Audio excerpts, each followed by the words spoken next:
before the printing press, before the photograph, before anyone thought to write it down. Things happened in medieval England that no one has ever fully explained. Battles with no survivors to tell the truth. Royals who vanished into silence. Plagues that came from nowhere and left questions no physician could answer. These aren't legends. These are gaps in the historical record, places where facts simply stop. 10 mysteries. 10 moments that made historians pause, reconsider, and sometimes completely rewrite what they thought they knew. So sit back, relax, and let's step into the dark. The English coastline near Hastings holds a particular kind of silence. Not the silence of emptiness, but the silence of something deliberately forgotten. Wind moves through saltgrass. Gulls trace the gray horizon. And somewhere beneath all of it, perhaps beneath stone, perhaps beneath centuries of soil and indifference, may lie the remains of the last Anglo-Saxon king of England. His name was Harold Godwinson, and on the 14th of October 1066, he died on a battlefield that would change the course of Western civilization. We know the broad strokes. William of Normandy crossed the Channel with an invasion force. The two armies met near Hastings. Harold fell. Tradition says struck by an arrow through the eye, though even that detail is disputed among historians. What followed was a conquest so total, so deliberate, that it reshaped England's language, culture, and identity within a single generation. But here is where the record grows quiet. What happened to Harold's body? The Norman accounts, written by the victors, tell us that Harold was buried by the seashore, a gesture some interpret as deliberate dishonor. A conquered king given no monument, no cathedral, no procession, just the tide and the cold. The Waltham Abbey Chronicle offers a different account. It claims that Harold's mother, Geese, pleaded with William for her son's body, offering his weight in gold. William, according to this version, refused. Monks from Waltham Abbey, a church Harold himself had richly endowed, retrieved the body and carried it northward for burial on consecrated ground. Waltham Abbey in Essex has long held a quiet claim to Harold's remains. A simple stone marker in the grounds reads, Harold, King of England. Modest, understated, almost apologetic. But no confirmed tomb has ever been excavated. No remains definitively identified. The marker stands not above a verified grave, but above a question. Archaeologists have surveyed the grounds at Waltham over the decades. Ground-penetrating radar has revealed anomalies beneath the soil, structures that don't quite match the known layout of the medieval church, voids where there should be none. Whether these represent burial chambers, collapsed architecture, or something else entirely, no one has yet been permitted, or perhaps willing, to fully investigate. And then there are the fringe theories, quieter voices that push the story further. Some researchers have pointed to Eynsham, a coastal village in West Sussex, as a rival claimant. A skeleton was unearthed there in 1954, inside a stone coffin beneath the Church of the Holy Trinity, a church with direct ties to Harold's family. The remains showed signs of a tall, powerful man. Some of the bones appeared to be missing, consistent with battlefield mutilation. The discovery caused brief excitement, then faded from mainstream discussion without resolution. Others have suggested that Harold did not die at Hastings at all, that a double was sent to the field, and the king escaped to live out his years in obscurity. It is a theory dismissed by most serious historians, but it has never been entirely extinguished either. The medieval world had its own talent for survival narratives, for kings who disappeared and were quietly mourned without a body to confirm the ending. What strikes the careful observer is not the abundance of dramatic claims, but the scarcity of hard evidence. For a king who ruled England, however briefly, the archaeological silence around Harold Godwinson is almost startling. A nation reshaped by his defeat, a dynasty erased, and yet no tomb, no confirmed grave, no final resting place the world can point to with certainty. What does it mean when a king leaves no monument? And what might still be waiting, unmarked, undisturbed, beneath English soil?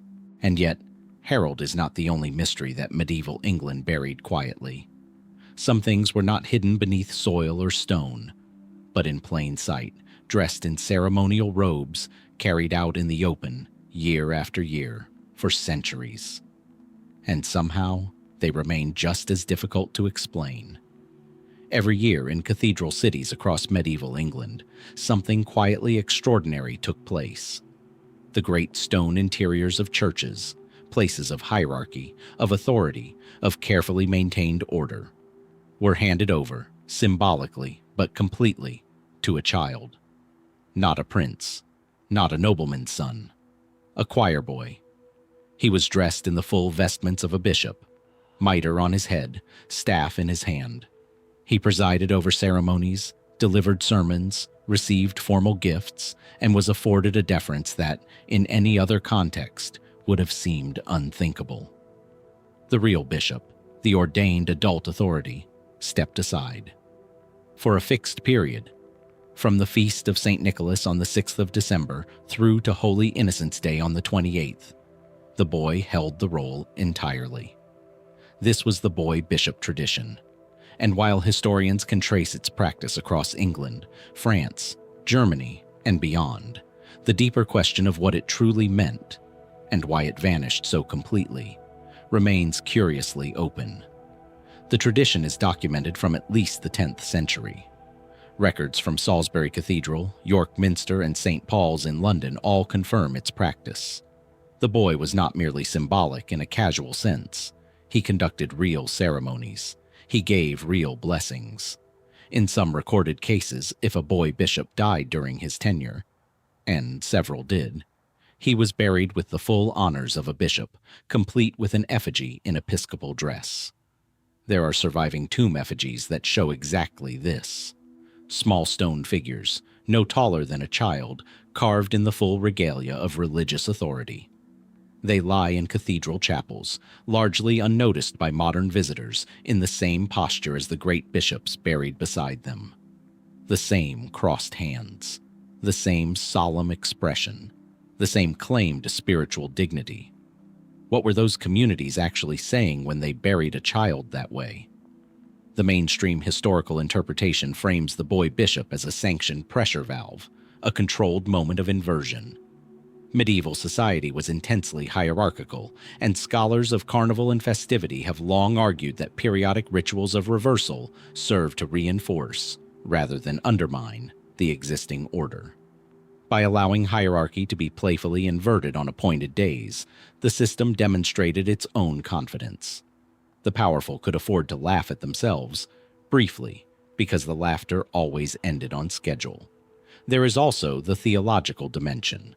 Holy Innocents' Day commemorated the children massacred by Herod in his pursuit of the infant Christ.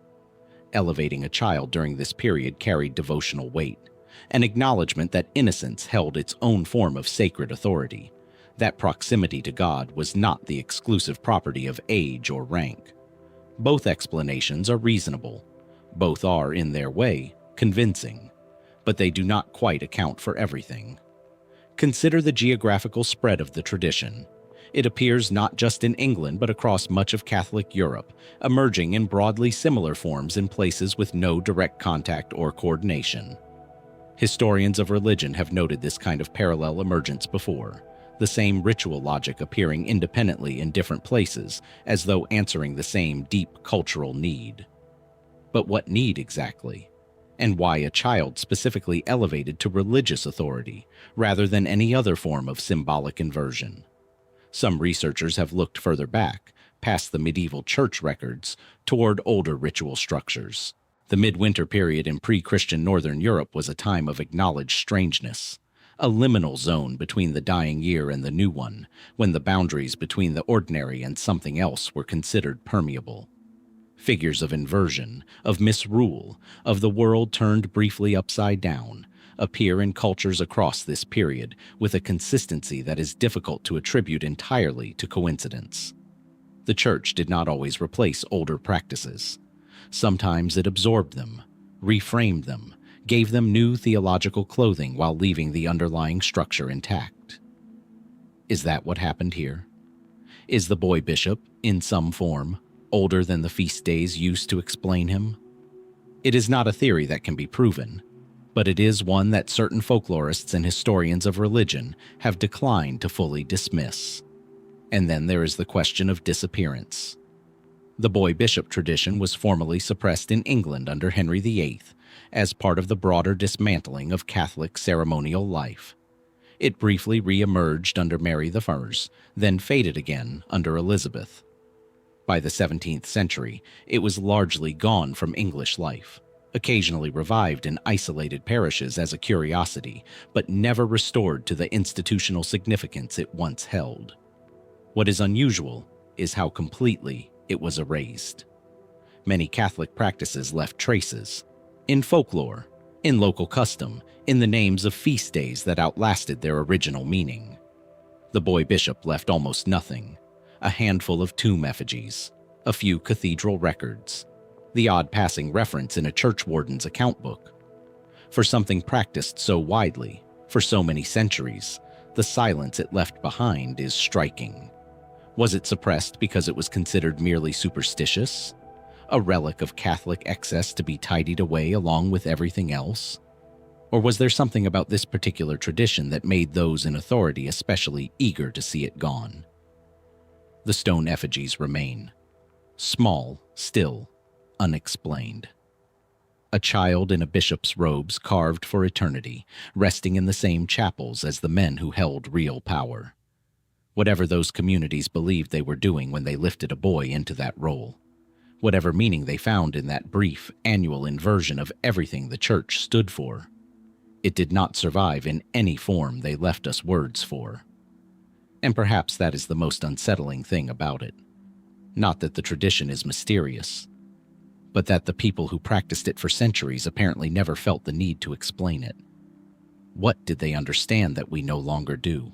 There is something particular about the way medieval England buried its uncomfortable truths. Sometimes, as we have seen, it was done in stone, a child's effigy left to gather dust in a cathedral chapel, its meaning slowly leaching away across the centuries. But other times the burying was more deliberate, more considered, the kind of erasure that requires not forgetfulness, but intention. Southwark, on the southern bank of the Thames, is one of London's oldest neighborhoods. Today it is a place of glass towers and riverside restaurants, of tourists crossing the Millennium Bridge toward the Tate Modern. But stand in the right spot, near the old borough market, or along the narrow lanes that still follow their medieval lines, and the modern city, briefly, thins.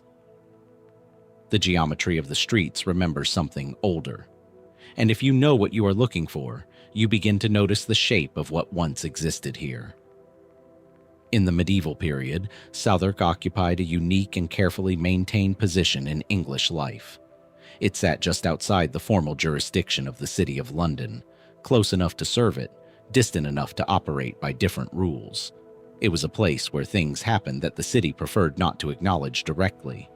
Theaters, bear-baiting arenas, inns of every reputation, and formally licensed and officially regulated, a network of brothels that operated under the direct authority of the Bishop of Winchester. The women who worked in these establishments were known, with a particular kind of medieval bluntness, as the Winchester Geese. It is not a tender nickname, but it is an honest one.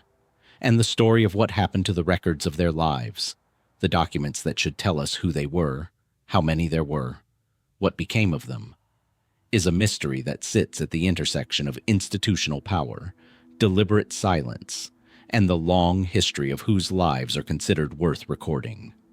The licensed stews of Southwark, the word stew originally referring to a fish pond or a bathhouse before acquiring its more familiar meaning, were formally regulated from at least 1161, when a set of ordinances was issued under the authority of Henry II.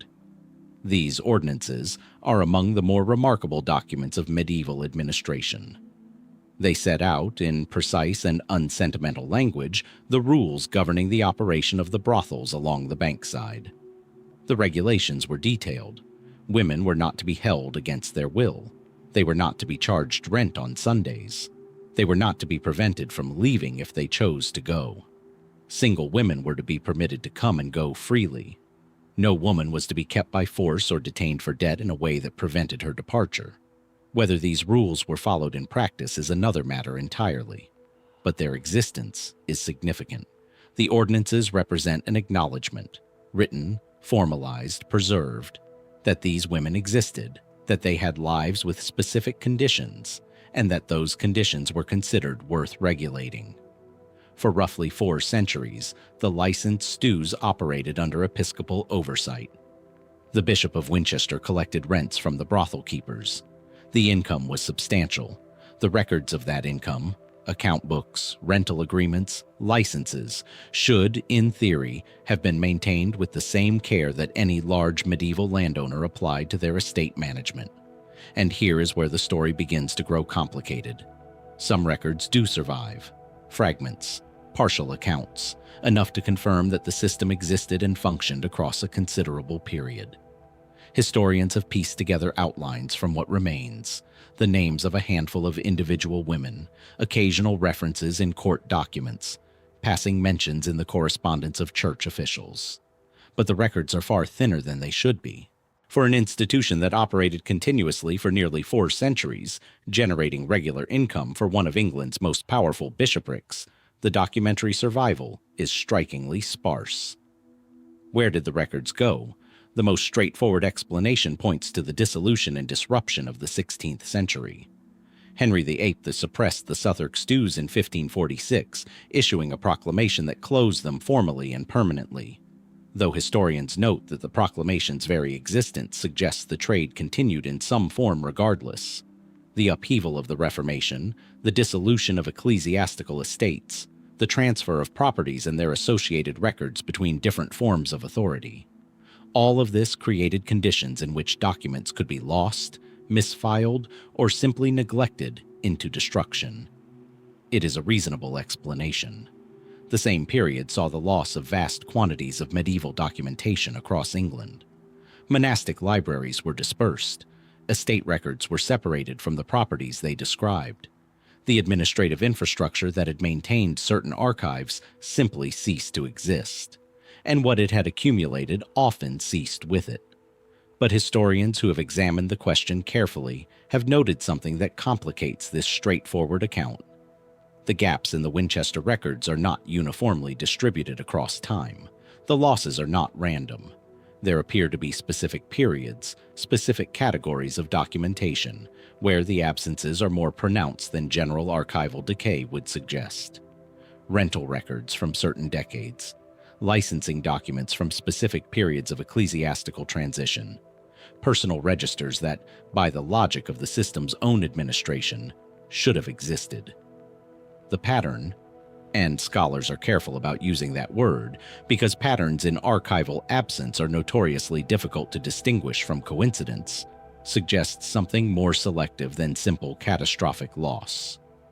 To understand why this matters, it helps to think about what comprehensive records would have contained. The Winchester Geese were not anonymous. The system required them to be known, at least to those administering it. Women working in the licensed stews were registered.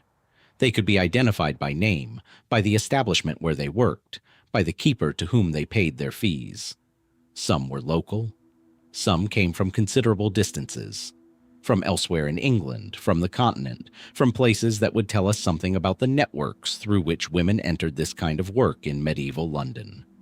Comprehensive records would also have told us about the economics of the system in far greater detail than we currently possess. How much did individual women earn, and how much was extracted from them in fees and rents? What happened to women who became ill or aged out of the work? Were there patterns in how long women remained in the system? What connections existed between the bankside establishments and other institutions, hospitals, parishes, charitable foundations, that might have served women leaving the trade? These are questions that historians of medieval women's lives have been asking for decades. And the answers, if they ever existed in recoverable form, are largely gone. What remains instead is silence. And silence, as any archivist will tell you, is itself a form of evidence. It simply requires careful interpretation. There is one detail about the Winchester geese that has attracted particular attention, and it sits at the intersection of the documentary mystery and something more viscerally human. The women who died while working in the Southwark stews were denied burial in consecrated ground. This was not unusual by the standards of medieval ecclesiastical practice. Excommunication and denial of Christian burial were applied to various categories of people considered to have placed themselves outside the church's community. But the particular quality of the Winchester geese's exclusion has struck historians as worthy of examination. They worked under the direct authority of the church. Their labor generated income that passed directly to episcopal coffers. The Bishop of Winchester profited, in a very literal and documented sense, from their existence. And yet they could not be buried in the churchyards that surrounded them. There was a burial ground for them. Archaeological investigation in the late 20th century identified a site near Red Cross Way in Southwark, a location known locally, for centuries, as Cross Bones. It was an unconsecrated burial ground, used from the medieval period through to the 19th century, containing the remains of what excavators determined were predominantly poor individuals, many of them young women. The site is still there. It is marked now by a gate covered in ribbons and tokens left by visitors. A spontaneous memorial that has grown over the years into something that feels, in its own way, like an act of collective remembrance for people the official record preferred to ignore. The archaeology of Crossbones confirmed the existence of the burial ground and something of its population, but it could not name them.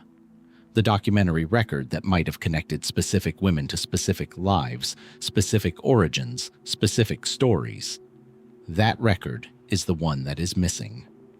Some researchers have pushed into more speculative territory when considering the fate of the Winchester records. One line of thinking focuses not on the Reformation disruptions, but on a longer pattern of institutional self-protection. The relationship between the church and the Southwark stews was always, at some level, an embarrassment. It was tolerated, regulated, and profited from, but it was never celebrated. Episcopal correspondence from the medieval period shows a recurring anxiety about how the arrangement appeared, balanced against a practical acknowledgement that the income was useful and the alternative, unregulated prostitution beyond any administrative control, was considered worse. If records existed that documented this relationship in granular, personal, unambiguous detail, records that named women, described conditions, quantified the extraction of income from their labor, those records represented a liability as much as an asset. Not necessarily a liability that anyone consciously decided to destroy, but one that, in moments of institutional transition or external scrutiny, may have been considered less worth preserving than other categories of documentation. Medieval and early modern archives were not neutral repositories. They were maintained by institutions with interests. What was kept, what was copied, what was considered worth the cost of storage and curation. These were decisions made by people who had reasons to prefer certain kinds of evidence over others. This does not require a conspiracy. It requires only the ordinary operation of institutional priorities across time. There is another theory, less institutional in its focus, that touches on the networks through which women moved in and out of the Southwark trade. Some historians of medieval sex work have argued that the picture suggested by surviving records, of women primarily local to the London area, drawn from the poorest strata of urban society, may be incomplete in ways the missing records would have corrected. There is scattered evidence, in the fragments that do survive, of women from further afield, from continental Europe, from places with their own networks of regulated prostitution, their own episcopal licensing systems, their own economic pressures pushing women toward this kind of work.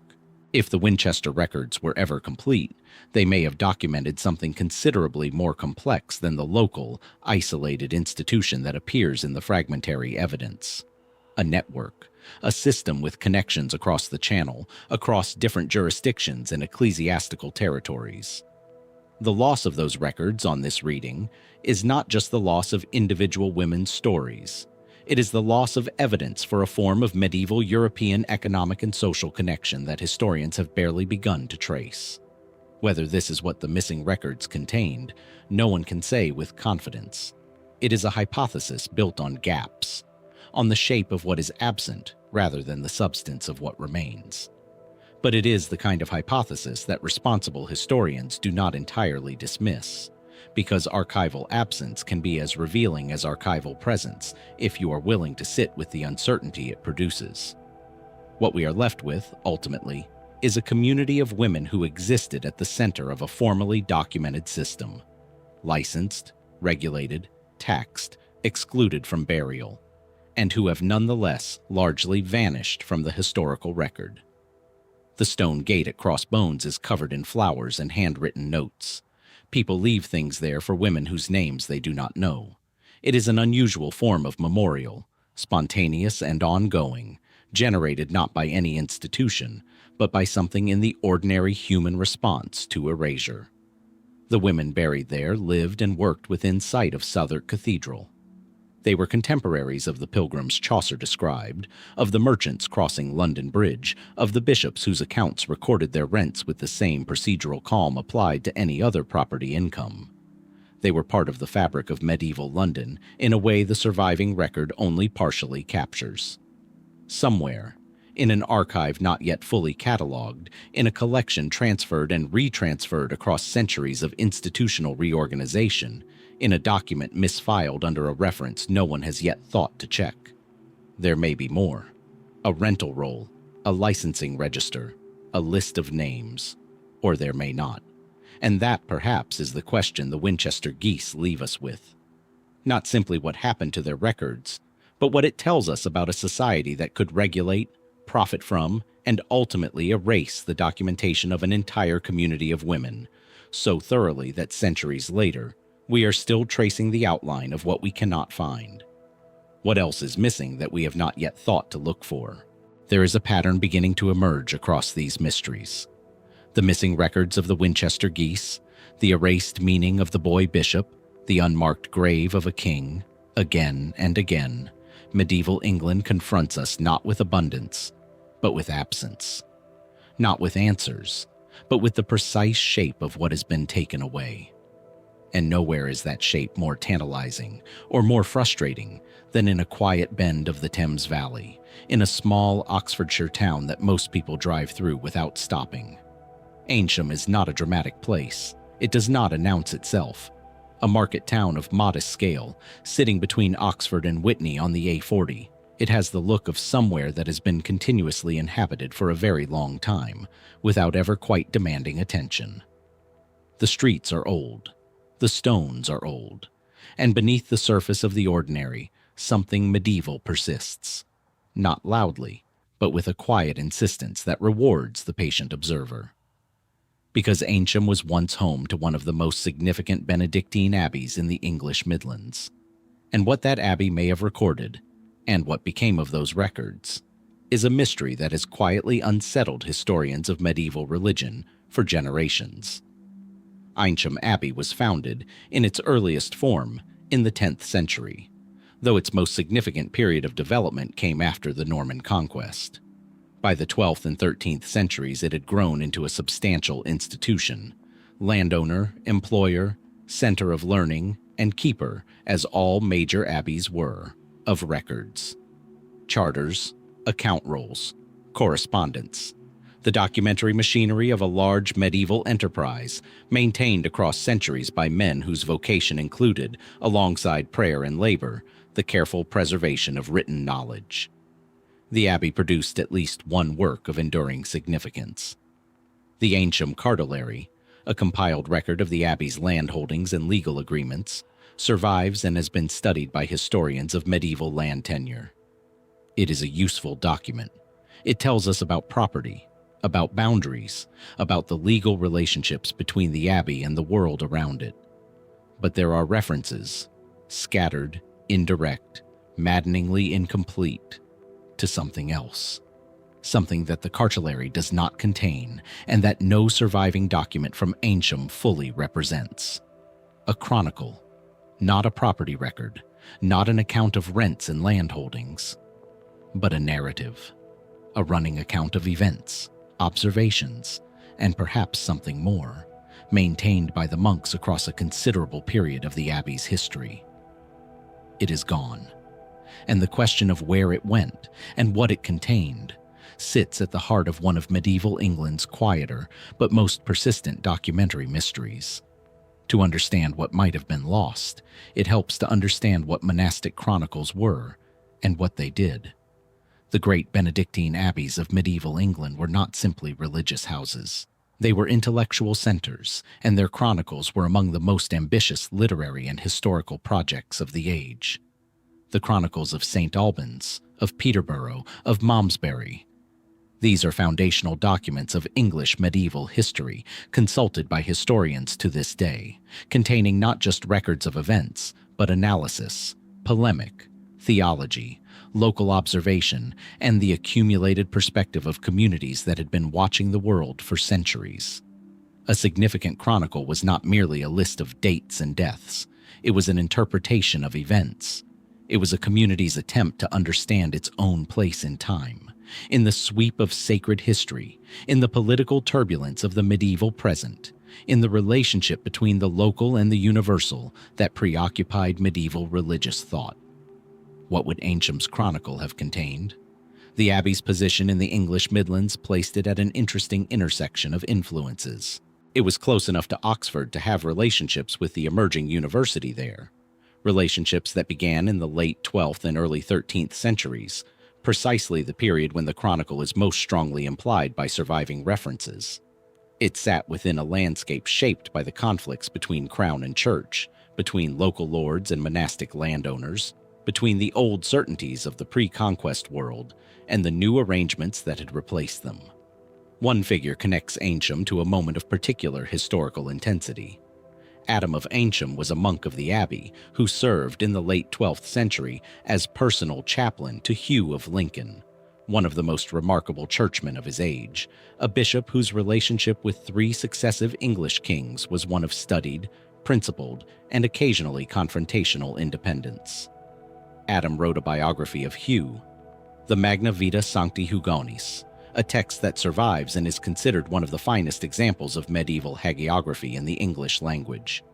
It is a detailed, observant, psychologically acute document written by someone with close personal access to a man at the center of major events. Adam was present. He watched. He listened. He was, demonstrably, a writer of considerable skill and ambition, and he was a monk of Eynsham. Is it reasonable to suppose that a man of Adam's observational gifts, returning to his abbey after years at the center of English ecclesiastical life, brought with him knowledge of courts, of conflicts, of conversations conducted at the highest levels of church and state? That found its way into the Abbey's internal records? Historians who have worked with the Magna Vita have noted that it contains details, asides, and observations that appear nowhere else in the surviving record. Small things. The texture of a conversation, the emotional register of a particular encounter, the kind of detail that accumulates when a careful observer writes from memory and from notes. If Adam kept notes, and writers of his caliber generally did. Where are they? And if those notes informed a broader chronicle of the Abbey's history and its connections to the wider world, what happened to it? The dissolution of Eynsham Abbey under Henry VIII in 1538 is the obvious answer. It is the answer that explains, at first approximation, the loss of monastic records across England. The dissolution was not simply a transfer of property. It was, in many cases, a destruction of the intellectual infrastructure that monasteries had maintained. Libraries were dispersed. Some books were sold. Some were repurposed. The vellum of medieval manuscripts being valuable as bookbinding material, as wrapping, as waste. Some were simply left in buildings that subsequently fell into ruin, exposed to water and time and opportunistic removal. Eynsham Abbey was dissolved in 1538. The physical structures were subsequently dismantled, their stone quarried for building material in the surrounding area. Today, almost nothing visible remains of the abbey above ground. A few worked stones incorporated into later buildings, a section of wall, unremarked, in a private garden. The outline of the precinct visible, to the trained eye, in the modern street pattern. The documentary record suffered correspondingly. What survived did so largely because it had already left the Abbey, copied, transferred, or deposited elsewhere before the dissolution came. But here, as with the Winchester records, the straightforward explanation of dissolution-era chaos begins to strain against the specific contours of what is missing, because the references to a chronicle at Eynsham do not all date from after the dissolution. Some of them are medieval. Some of them appear in documents written while the Abbey was still functioning, referring to records that were held there, records that went beyond the cartulary and the administrative materials that survive. Records of a different kind. Records that someone, at some point during the Abbey's operational life, apparently considered significant enough to reference, but not to copy or transfer to a safer location. This is the detail that gives certain historians pause. Major chronicles from significant abbeys were not secret documents. They were consulted. They were cited. They were, in many cases, copied, either in full or in substantial extracts, by other houses, other scholars, other writers who found them useful. The survival of medieval historical writing depended heavily on this culture of copying, of reference, of treating significant texts as resources to be shared across the network of literate religious houses. If Eynsham maintained a significant chronicle, why is there so little evidence of it being consulted? Why are there no citations in other medieval works? Why did no other abbey's chronicler apparently think it worth referencing? There are several possible answers. The most generous is that the chronicle was simply not widely known, that it was an internal document, maintained for the abbey's own purposes, not circulated or promoted in the way that the great chronicles of the major abbeys were. Eynsham, for all its local significance, was not St. Albans. It did not have the same reach, the same connections, the same reputation as a center of historical writing. But there is another possibility, one that some researchers have approached with a careful tentativeness that is itself suggestive. What if the chronicle contained material that the Abbey itself chose not to circulate? What if it recorded things about local conflicts, about the Abbey's relationships with particular powerful individuals, about events in the surrounding community, that were considered too sensitive for wider distribution? Medieval chronicles were not always objective. They were written from a perspective, by communities with interests, in contexts where certain kinds of information could be dangerous. An abbey that recorded, in honest detail, its conflicts with local lords, its observations about the conduct of crown officials, its perspective on the political and religious controversies of its day. Such an abbey possessed documents that represented both an intellectual resource and a potential liability. The closer you were to Oxford, to the emerging university culture of the 13th century, to the theological controversies that periodically erupted in that environment, the more carefully you might need to manage what your records said and who could read them. Adam of Eynsham's connection to Hugh of Lincoln gives this possibility a particular edge. Hugh's relationship with the English crown, his famous confrontations with both Henry II and Richard I over matters of ecclesiastical principle, his refusal to fund military campaigns he considered unjust, his defense of Jewish communities in Lincoln against popular violence, was the stuff of genuine political controversy. A biography of Hugh that recorded these confrontations honestly, written by someone with direct personal access, was already a document that required careful handling. If an Abbey chronicle recorded not just the public version of these events, but the private context, the conversations Adam had witnessed, the considerations that never made it into the official record, that chronicle would have been something considerably more sensitive than a routine record of abbatial appointments and land transfers. Whether this is what Eynsham's missing chronicle contained, no one can say. The hypothesis is built, as so many of these hypotheses must be, on inference and implication rather than direct evidence, on the shape of an absence rather than the substance of a presence. There is one further thread that certain researchers have followed, and it leads into territory that mainstream historians treat with appropriate caution. Eynsham Abbey had connections through its network of landholdings and ecclesiastical relationships to several other religious houses in the region. Some of those houses maintained their own records. Some of those records were transferred at the dissolution to private collections that have not been fully catalogued even today. The history of English private archives is a complicated one. Families that acquired monastic properties at the dissolution sometimes acquired the documents that came with them.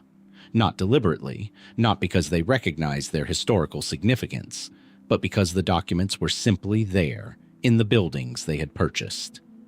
Those documents then followed the fortunes of the families, transferred with inheritances, divided in estate settlements, lost in house fires, sold as lots in country house clearances, deposited in county record offices with varying degrees of cataloging thoroughness. The possibility that something from Eynsham's archive, including potentially the Chronicle or fragments of it, survived the dissolution in exactly this way, and currently sits in a private collection or an incompletely catalogued deposit in an archive somewhere in Oxfordshire or the surrounding counties, is not fantastical. It is, in fact, the way that several significant medieval documents have been recovered in recent decades. The Eynsham cartulary itself was not always known. It was identified, catalogued, and published only in the 20th century. The history of medieval documentary recovery is full of similar stories, of texts that were present but invisible, that waited in the wrong envelope in the wrong box in the wrong archive for someone to open them. What would it mean to find the Eynsham Chronicle? What would it tell us about the relationship between a mid-sized Benedictine abbey and the world around it? About the interior life of a community that produced, in Adam of Eynsham, one of the finest prose writers of 12th century England. About the events of a period, the late 12th and early 13th centuries, that was one of the most turbulent and formative in English history. The ruins of Eynsham Abbey are not dramatic. There is no Gothic arch silhouetted against the sky, no roofless nave to inspire the picturesque imagination. The abbey has been absorbed back into the town, its stones reused, its outline surviving only in the pattern of streets and property boundaries that medieval institutions tend to leave behind them long after everything else is gone. But somewhere in that quiet persistence, in the street that follows the line of a wall that no longer exists, in the field boundary that traces the edge of a precinct that dissolved 5 centuries ago, there is the feeling of something that has not quite finished speaking. The monks of Eynsham wrote things down. That is what monks did. They recorded, copied, preserved, and interpreted. They understood in a way that their age understood perhaps more clearly than ours, that writing was a form of survival, that to record something was to give it a form of permanence that time and circumstance might not otherwise allow. Did they record what they knew? Did they write down what Adam had witnessed, what the Abbey had experienced, what the community had observed across generations of English history? And if they did, where did those words go? The words of the Eynsham monks may be lost to us, but sometimes medieval England left behind something even more resistant to interpretation than a missing document. Something that cannot be misfiled, cannot be dissolved away, cannot be quietly omitted from an inventory. Something that simply exists, solid and undeniable, demanding explanation on its own terms. A body. Stand on the south bank of the Thames on a gray morning, when the river is the color of old pewter and the tide is running low, and look across at the Tower of London. Not at the postcard version, not the gleaming fortress of tourist imagination, but at the thing itself, the weight of it, the way it sits in the landscape with a kind of settled, unmovable authority, as though it has always been there and intends to remain. The tower is not one building. It is a complex of structures accumulated across 9 centuries of continuous use. Walls within walls, towers connected by walkways, courtyards that have served as parade grounds, execution sites, gardens, and prisons. To walk through it is to move through layers of time in a way that few places in England can match. Each stone has a context. Each threshold carries a history. And within that complex, set into the inner ward on the south side, is the Wakefield Tower. It is one of the older structures on the site. Built in the 13th century under Henry III, it served multiple purposes across its long history. A royal residence, a records repository, a place of detention for prisoners considered significant enough to warrant particular security. It is large for a tower of its period, with a substantial upper chamber that retains, even now, something of the atmosphere of a space designed for important use. The walls are thick, the windows are narrow. Sound does not travel easily in or out. It is also, according to a tradition maintained for centuries, the place where Henry VI died. And it is the place where, at a specific and documented moment in the 19th century, human remains were discovered in circumstances that have never been fully explained. Henry VI is one of medieval England's most poignant figures. He came to the throne as an infant, inherited a kingdom stretched across 2 countries, and spent much of his reign caught between the competing ambitions of the powerful men around him. He was, by most historical accounts, a man of genuine piety and intellectual seriousness, the founder of Eton College and King's College, Cambridge, institutions that survive and flourish to this day. He was also, by the same accounts, temperamentally unsuited to the brutal requirements of medieval kingship. He suffered episodes of what contemporaries described as a kind of mental absence, periods in which he was unresponsive, detached, unable to function as a ruler. In a more stable age, this might have been managed. In the England of the 1450s and 1460s, with the Wars of the Roses accelerating toward their most violent phase, it was fatal. Henry was deposed, restored, and deposed again. He spent time as a prisoner in the Tower, and on the 19th of May, 1471, he died there. The official account, issued by the Yorkist government then in power, attributed his death to melancholy, to grief at the recent military defeats that had finally extinguished Lancastrian hopes. It was, even by the standards of medieval official communication, a notably unconvincing explanation. Henry VI died the same night that Edward IV returned to London in triumph. He died hours after it became clear that his son, the Lancastrian heir, had been killed at the Battle of Tewkesbury. He died at a moment of maximum political convenience for the regime that held him prisoner. No contemporary source outside the Yorkist administration accepted the melancholy explanation. The chroniclers were circumspect, as chroniclers dealing with dangerous political material often were. But the circumspection itself was communicative. Polydore Virgil, writing in the early 16th century, stated plainly that Henry was killed. Thomas More implied the same. The tradition of murder attached itself to the Wakefield Tower with a persistence that official accounts could not dislodge. The specific attribution, that Henry was murdered in the Wakefield Tower's upper chamber, became, over the following centuries, one of the Tower of London's most enduring traditions. An annual ceremony of commemoration, maintained by the colleges Henry founded, takes place there still. Lilies and roses are placed at the spot where, tradition holds, he died.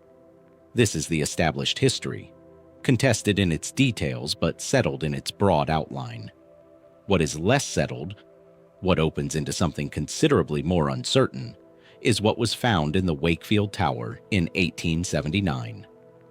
During restoration work on the tower in that year, workmen discovered human remains. They were found within the fabric of the structure, not in a formal burial context, not in a marked grave, but concealed within the building itself. The bones were those of an adult. The circumstances of their concealment suggested deliberate placement rather than accidental inclusion. The discovery was recorded.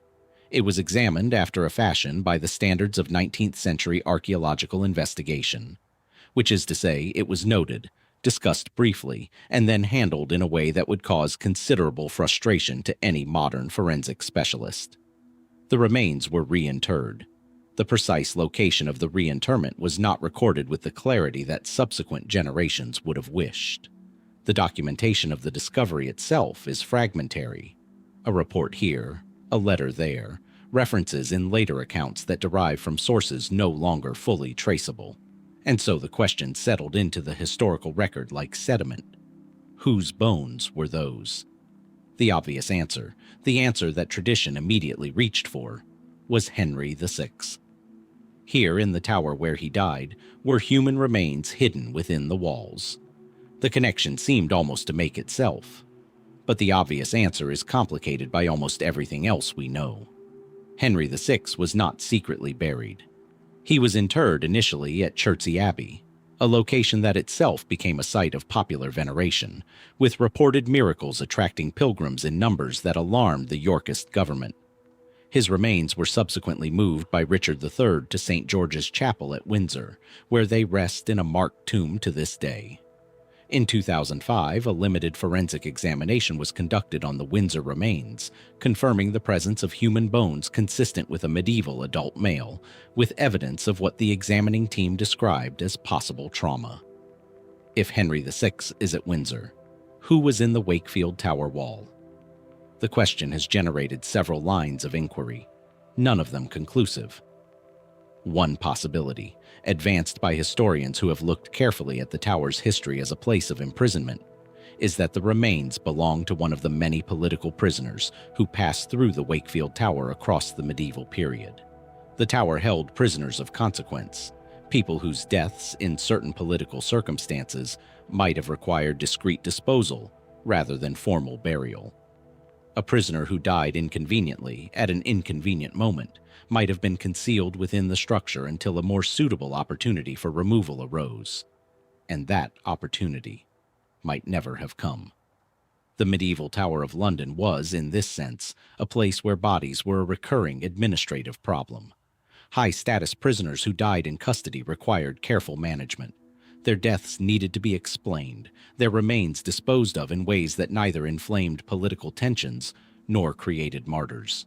The history of the tower contains multiple instances of deaths that were officially explained in one way and understood by contemporaries in quite another. The Wakefield Tower's specific history as a royal lodging and then a records repository. The Public Records Office maintained deposits there for a period, means that it was not continuously monitored in the way that a modern heritage site would be. There were periods in its history when significant alterations could have been made to the fabric of the building, with relatively little official oversight. Another line of inquiry takes a longer view and considers the possibility that the remains predate the medieval period entirely. The Tower of London was built on a site with a complex earlier history. Roman activity in the area is well documented. The tower sits near the eastern edge of Roman Londinium, and construction work across the site has periodically turned up Roman material. The concealment of remains within a wall is not exclusively a medieval practice. This hypothesis has the merit of removing the remains from the politically charged context of the medieval tower. But it is not supported by the 19th century reports, which described the bones in terms that suggested a medieval rather than Roman date. The limitations of the original investigation, however, mean that this assessment cannot be considered definitive. The most forensically interesting possibility, and the one that certain researchers have returned to with persistent attention, involves the broader question of what the Wakefield Tower was used for during the most turbulent periods of the Wars of the Roses. The 1460s and 1470s were decades of extraordinary violence in English political life. Kings were deposed and killed. Heirs were eliminated. The Tower of London served during these years as the primary instrument of political detention and, when necessary, political elimination. The logistics of that elimination, who was killed, when, by whose specific order, and what happened to the bodies, were managed with a discretion that was itself a political act. We know of deaths in the tower that are documented. We have strong reason to suspect deaths that are not. The gap between what the official record acknowledges and what actually happened in the Wakefield Tower during these decades is precisely the kind of gap into which an unidentified set of remains might plausibly fall. There is one figure whose fate connects to the Wakefield Tower in ways that historians have not entirely resolved. George, Duke of Clarence, Edward IV's brother, the man immortalized by Shakespeare as drowned in a butt of Malmsey wine, was executed in the Tower in 1478. The Malmsey wine story is almost certainly apocryphal. The execution itself is not. But the specific circumstances of his death, the location within the tower where it was carried out, and the handling of his remains involve details that the historical record obscures more than it illuminates. This is not to suggest that the Wakefield Tower remains are those of Clarence. It is to observe that the Tower of London in the 1470s was a place where significant things happened to significant people in conditions of deliberate obscurity, and that the remains found in 1879 emerged from precisely that context of deliberate obscurity. What would modern forensic analysis tell us, if it were possible? Forensic techniques available today, isotope analysis, ancient DNA extraction, radiocarbon dating with high precision, could answer several of the most pressing questions about the Wakefield Tower remains. The isotope signature of the bones could indicate where the individual spent their childhood, potentially narrowing the geographic origin considerably. DNA analysis, if viable material survived, could potentially be compared against known relatives of proposed candidates. Radiocarbon dating could establish the period of death with reasonable precision. None of this analysis has been conducted. The remains were reinterred in the 19th century without the kind of documentation that would make them straightforwardly recoverable today. Whether they remain accessible, whether the reinterment was within the tower's grounds in a locatable position, is itself a question to which a clear answer does not appear to exist in the publicly available record. The Tower of London is a World Heritage Site, a royal palace, a tourist attraction receiving millions of visitors each year. It is also, in a very literal sense, a place where human remains lie in contexts that have not been fully investigated. The two facts coexist with a particular kind of English institutional composure, acknowledged in the abstract, not examined too directly in the specific. There is something fitting about this, perhaps. The Wakefield Tower was built to contain things of value: documents, prisoners, secrets. It performed that function with considerable efficiency across several centuries. The 19th century restoration that uncovered the remains was, in its own way, a moment of accidental disclosure. The building briefly opening, under the pressure of repair, to reveal something it had held for an unknown length of time. The restoration closed up again. The remains were put back. The tower returned to its composed, authoritative silence. And the question it raised, who is here, and why were they hidden, remains, as far as the public record is concerned, unanswered. Medieval England was a world that understood the uses of concealment. It knew that certain kinds of knowledge were dangerous, that certain kinds of remains were inconvenient, that the official account of events and the actual account of events did not always occupy the same space. The Tower of London was one of the primary instruments through which that gap between official and actual was managed. The bones in the Wakefield Tower, whoever they belonged to, whenever they were placed there, for whatever reason they were hidden within the fabric of the building rather than committed to the earth in the normal way, are a remnant of that management. A small physical residue of a decision made by someone at some point to make a person disappear. They succeeded, almost entirely. Almost. What does it take, we might ask, to hide a person so thoroughly that 5 centuries later, when the wall that held them finally opens, we still cannot say their name? The Wakefield Tower gave up its secret reluctantly, a body concealed within stone, a name withheld across centuries. But the Tower of London holds more than bones. For much of the medieval period, it held the physical symbols of English kingship itself. The regalia, the scepters, the orbs, the crowns. Objects whose value was not merely material but cosmological. Instruments through which the divine authority of a king was made visible and transferable. Most of those objects are gone now, not hidden, not waiting to be found. Deliberately, systematically destroyed, melted down, broken apart, the accumulated symbolism of centuries reduced to raw material by the parliamentary commissioners of the 1640s, who understood with a revolutionary clarity that the objects of kingship were as dangerous as kings themselves. What replaced them are the crown jewels we know today. Magnificent, certainly, historically significant in their own right, but largely post-restoration recreations, new objects made to fill the space left by what was taken. And yet, before all of that, before the Norman conquest reshaped English kingship, before the Plantagenets accumulated their particular vocabulary of royal symbolism, before the tower itself existed as a place of safekeeping. There were other crowns. Earlier crowns. The crowns of the Anglo-Saxon kings who ruled England for the better part of 6 centuries before William landed at Hastings. Those crowns are gone, not destroyed in the 1640s, gone much earlier and much more completely in ways that the historical record only partially explains.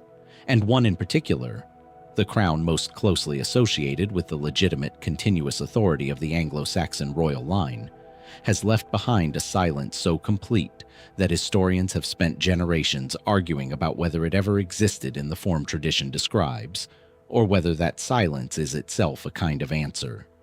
To understand what may have been lost, you have to understand what a crown meant in the Anglo-Saxon world. The English kingship that emerged across the 9th and 10th centuries, forged in the crucible of Viking invasion, shaped by the extraordinary ambitions of Alfred of Wessex and his successors, was a sophisticated political and theological construction. It drew on continental models, on ecclesiastical theory, on the accumulated experience of kingdoms that had been learning, for generations, how to make authority visible and transferable. The coronation rite that developed in England during this period was among the most elaborate in Europe. The Ordines, the liturgical texts that prescribe the ceremony, survive, and they describe a ritual of considerable theological complexity. The king was anointed in a ceremony that drew explicit parallels with the anointing of biblical kings. He was invested with specific objects: the ring, the sword, the rod, the staff, each carrying symbolic weight elaborated in the ceremony's prayers and readings. And he was crowned. The crown used in these ceremonies was not merely a piece of jewelry. It was a sacramental object, touched by the anointing, present at the moment of divine legitimation, carrying in its physical substance the accumulated authority of every coronation at which it had been used. This is why crowns were kept with extraordinary care, why they were inventoried, why their whereabouts were considered matters of political significance. The West Saxon royal line, the line of Alfred, of Edward the Elder, of Athelstan, of Edgar, of Ethelred, of Edmund Ironside, used specific objects across their coronations. Athelstan, who in 927 became effectively the first king of a unified England, was crowned at Kingston upon Thames in a ceremony that contemporaries considered epoch-making. The crown placed on his head at that ceremony was, in the theological understanding of the age, part of what made him king, not just of Wessex, but of England entire. What happened to that crown? The question sounds almost naive. Crowns get melted down, they get remade, they get lost in the chaos of conquest and political transition. The very question implies a sentimentality about objects that medieval people, pragmatic about material things even as they invested them with symbolic weight, may not have shared. But the historical record is not entirely silent on this point, and what it says is more interesting than simple loss. The Norman conquest of 1066 was not merely a military event. It was a legitimacy project, a sustained, sophisticated attempt by William and his successors to present the conquest not as the imposition of foreign rule, but as the rightful inheritance of a continuous English kingship. William did not present himself as the destroyer of Anglo-Saxon England. He presented himself as its legitimate heir, the designated successor of Edward the Confessor, the rightful occupant of a throne that Harold had usurped. This project had implications for the objects of kingship. If William was the legitimate successor to the Anglo-Saxon kings, then the regalia of those kings was, in some sense, his. The crown of the West Saxon royal line was not enemy property to be melted down. It was an inheritance to be claimed. And here the record produces something unexpected. There are references, in Norman and early post-conquest sources, to Anglo-Saxon royal objects being preserved, inventoried, and in some cases used by the new Norman regime. Not all of them, and not continuously, but enough to suggest that the transition of 1066 did not immediately result in the destruction of the Anglo-Saxon regalia. William's coronation at Westminster on Christmas Day 1066 is one of the most documented events of the Conquest period. Documented in part because it went badly wrong, with Norman soldiers outside the Abbey mistaking the acclamation of the crowd for an attack and setting fire to nearby buildings. But the ceremony itself used objects. A crown was placed on William's head. Which crown? Whose crown? The sources are not explicit, and historians have debated the question. Some have argued that William was crowned with a new crown made for the occasion, that the symbolic break with the Anglo-Saxon past was deliberate, that the new king needed new objects to establish a new legitimacy, rather than borrowing the legitimacy of his predecessors. Others have suggested that the pragmatics of the situation, the speed of the conquest, the chaos of the immediate post-Hastings period, make it more likely that whatever objects were available were used, including Anglo-Saxon ones. The debate cannot be resolved on current evidence. But it opens into a larger question about what happened to the Anglo-Saxon regalia in the decades and centuries that followed. There is a specific object that certain medieval sources describe with enough consistency to suggest they are referring to a real thing. It appears under various names: the crown of St. Edward, the crown of the Confessor, occasionally simply the ancient crown. And it is described as distinct from the crowns made for specific Norman and Plantagenet coronations. It is described as old, as venerable, as carrying a particular authority that newer objects did not possess. This object, or something described in terms that strongly suggest it, appears in royal inventories of the 12th and 13th centuries. It was kept apparently with considerable care. It was associated specifically with the coronation ceremony, not worn as a daily expression of royal dignity, but preserved for the specific ritual moment when its accumulated symbolic weight was most needed. And then, at a point that the historical record does not mark with any particular drama, it disappears from the inventories. Not suddenly. Not in a single entry that says, in effect, this object is now gone. But gradually, across a period of administrative transition and record reorganization, the specific references thin and then cease. The object that appears with some regularity in 12th century sources becomes harder to identify in 13th century sources.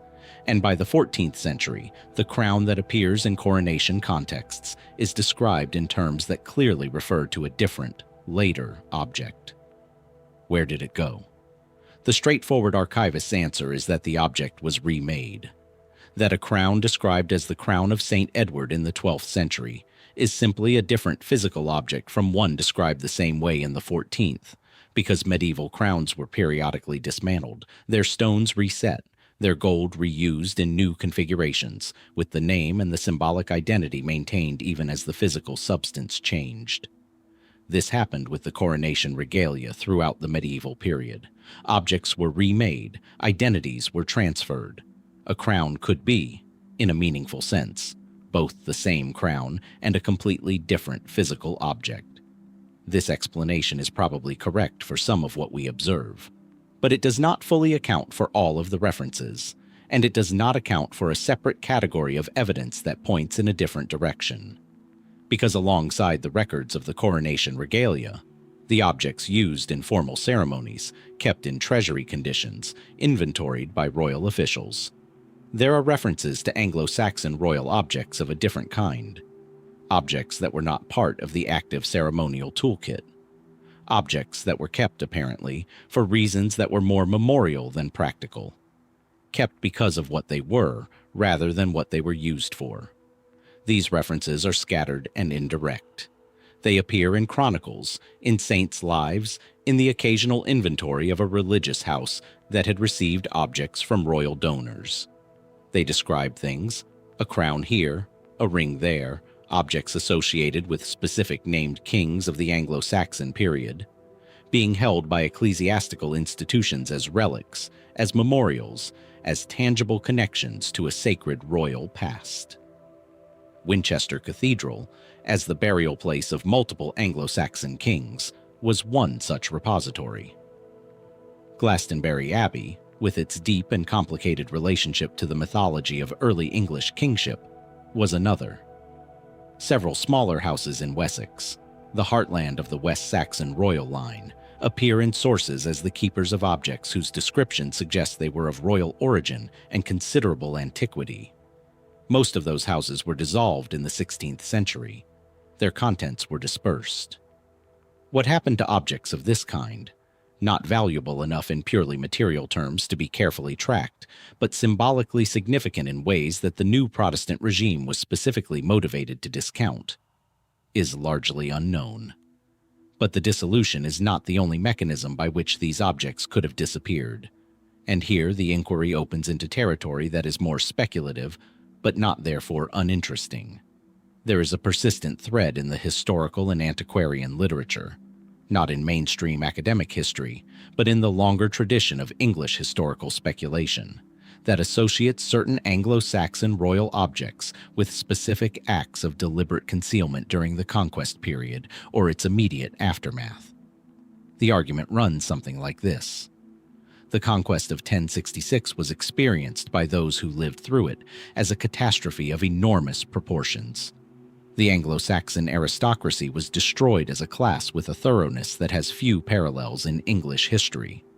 The language of administration, of literature, of ecclesiastical record was transformed within a generation. The landscape was remade, not metaphorically, but literally, with the Norman castle-building program physically altering the topography of English towns. In the face of this transformation, certain custodians of the Anglo-Saxon past, monks, priests, the surviving members of the old aristocracy, the keepers of royal treasuries, may have made choices about what to preserve and how. Not through any coordinated program, not through conspiracy, but through the individual, local, human response to the prospect of total loss. Objects might have been hidden, not temporarily, with the expectation of recovery in a more stable future, but with a longer-term intention. Preserved in the care of an institution, buried in a location known only to a small number of people, whose deaths or dispersal meant that the knowledge of where things were hidden did not survive them. This kind of thing happened. It happened in England during the Viking raids, when monastic communities buried their treasures and sometimes did not survive to recover them. It happened during the Reformation, when objects of Catholic devotion were concealed in walls, under floors, in gardens, sometimes to be found centuries later when buildings were demolished or land was excavated. There is no reason in principle why it could not have happened during the conquest, or in its aftermath. The Staffordshire Hoard, discovered in 2009, the largest hoard of Anglo-Saxon gold ever found, is a reminder that the earth of England still holds things that have been waiting, undisturbed, for more than 1,000 years. The hoard's origin and the circumstances of its burial remain, despite extensive analysis, not fully understood. Someone buried it. We do not know who, or precisely when, or why, or whether they intended to return. If a crown of the Anglo-Saxon kings was hidden in this way, by someone who understood what it represented, who could not bear to see it melted down or handed over or reappropriated by the new regime, it could still be there. In the ground beneath a field in Wessex, under the floor of a church that was built in the Norman period, on top of an earlier structure whose existence is now forgotten. In a location that made sense to the person who chose it, in a context that is now entirely lost. This is speculation. It should be stated clearly and without apology.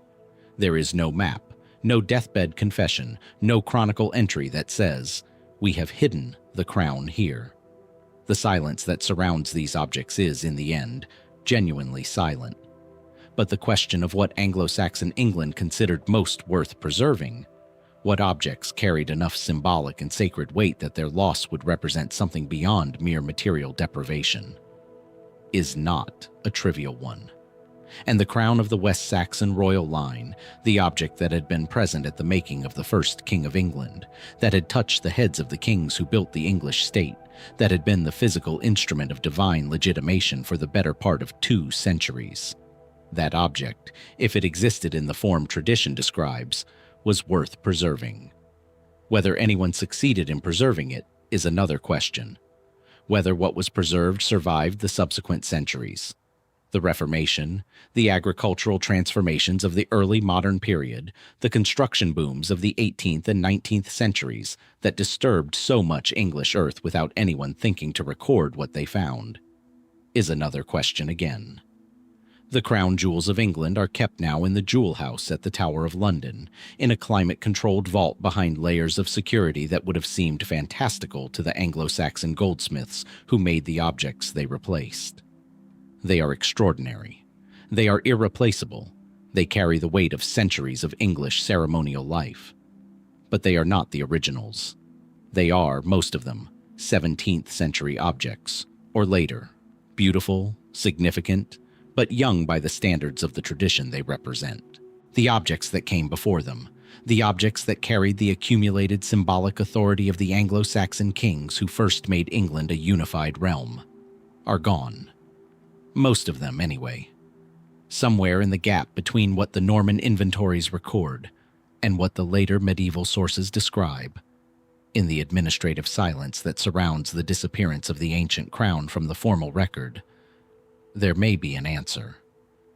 A document not yet read in the right context. An object in a collection not yet connected to its origin. A field in Wessex where the soil has not been disturbed since the 11th century. The first king of England was crowned with something. That something was considered by the people of its time to be among the most sacred and significant objects in the kingdom. What does it tell us about how completely a civilization can be erased that we cannot say with certainty what happened to the crown that made England England? And what might it tell us if we ever found it? We have been tracing, across this exploration, the things that medieval England lost. Crowns, chronicles, records, bodies, the physical residue of a world that existed with extraordinary vividness and left behind in so many places only silence and the shape of what is missing. But there is another category of medieval mystery, one that does not concern what was lost, but what was, according to the people who recorded it, actually seen, not imagined, not dreamed, seen. Drive north from York, through the Vale of Mowbray, past the long flat fields that stretch toward the North York moors, and eventually the landscape begins to change. The ground rises, the horizon acquires texture, and in a shallow valley near the village of Was, partially screened by trees until you are almost upon it, the ruins of Byland Abbey come into view. They are remarkable ruins. The west front of the Abbey church still stands to a considerable height. A vast, pale limestone facade, the great circular window at its center long since empty of glass, open now to the sky. The scale of what was here is immediately legible. This was not a modest foundation. Byland was one of the great Cistercian houses of the north of England, founded in the 12th century, built with the ambition and resource of an institution that expected to last forever. It did not last forever. The dissolution came in 1538, and Byland, like Eynsham, like so many others, was stripped of its materials, its community dispersed, its centuries of accumulated life reduced to the roofless floored geometry that visitors walk through today. But Byland left something behind that most dissolved abbeys did not. Something that was not discovered until the early 20th century, when a manuscript held in the library of the Abbey, transferred before the dissolution, apparently, to a private collection, and from there into the holdings of a Cambridge library, was examined with sufficient care for its final pages to be properly read. Those pages contained something that no one expected to find in a medieval monastic manuscript. They contain ghost stories, not metaphors, not theological allegories, not the kind of visionary literature that medieval writers produced in abundance. The dream visions, the purgatorial journeys, the elaborate spiritual geographies that were a standard genre of the period. These are accounts, written in plain Latin, of specific events, named individuals, identified locations. The voice of the writer is calm, matter-of-fact, the voice of someone recording things they consider to be factual and significant. There are 12 accounts in total. They were written, scholars believe, by a monk of Byland in the late 14th century, probably in the 1390s, possibly slightly earlier. They describe encounters between living people and the dead. They describe the dead returning, visibly and physically, to the landscape around the Abbey. They describe conversations, confrontations, physical interactions.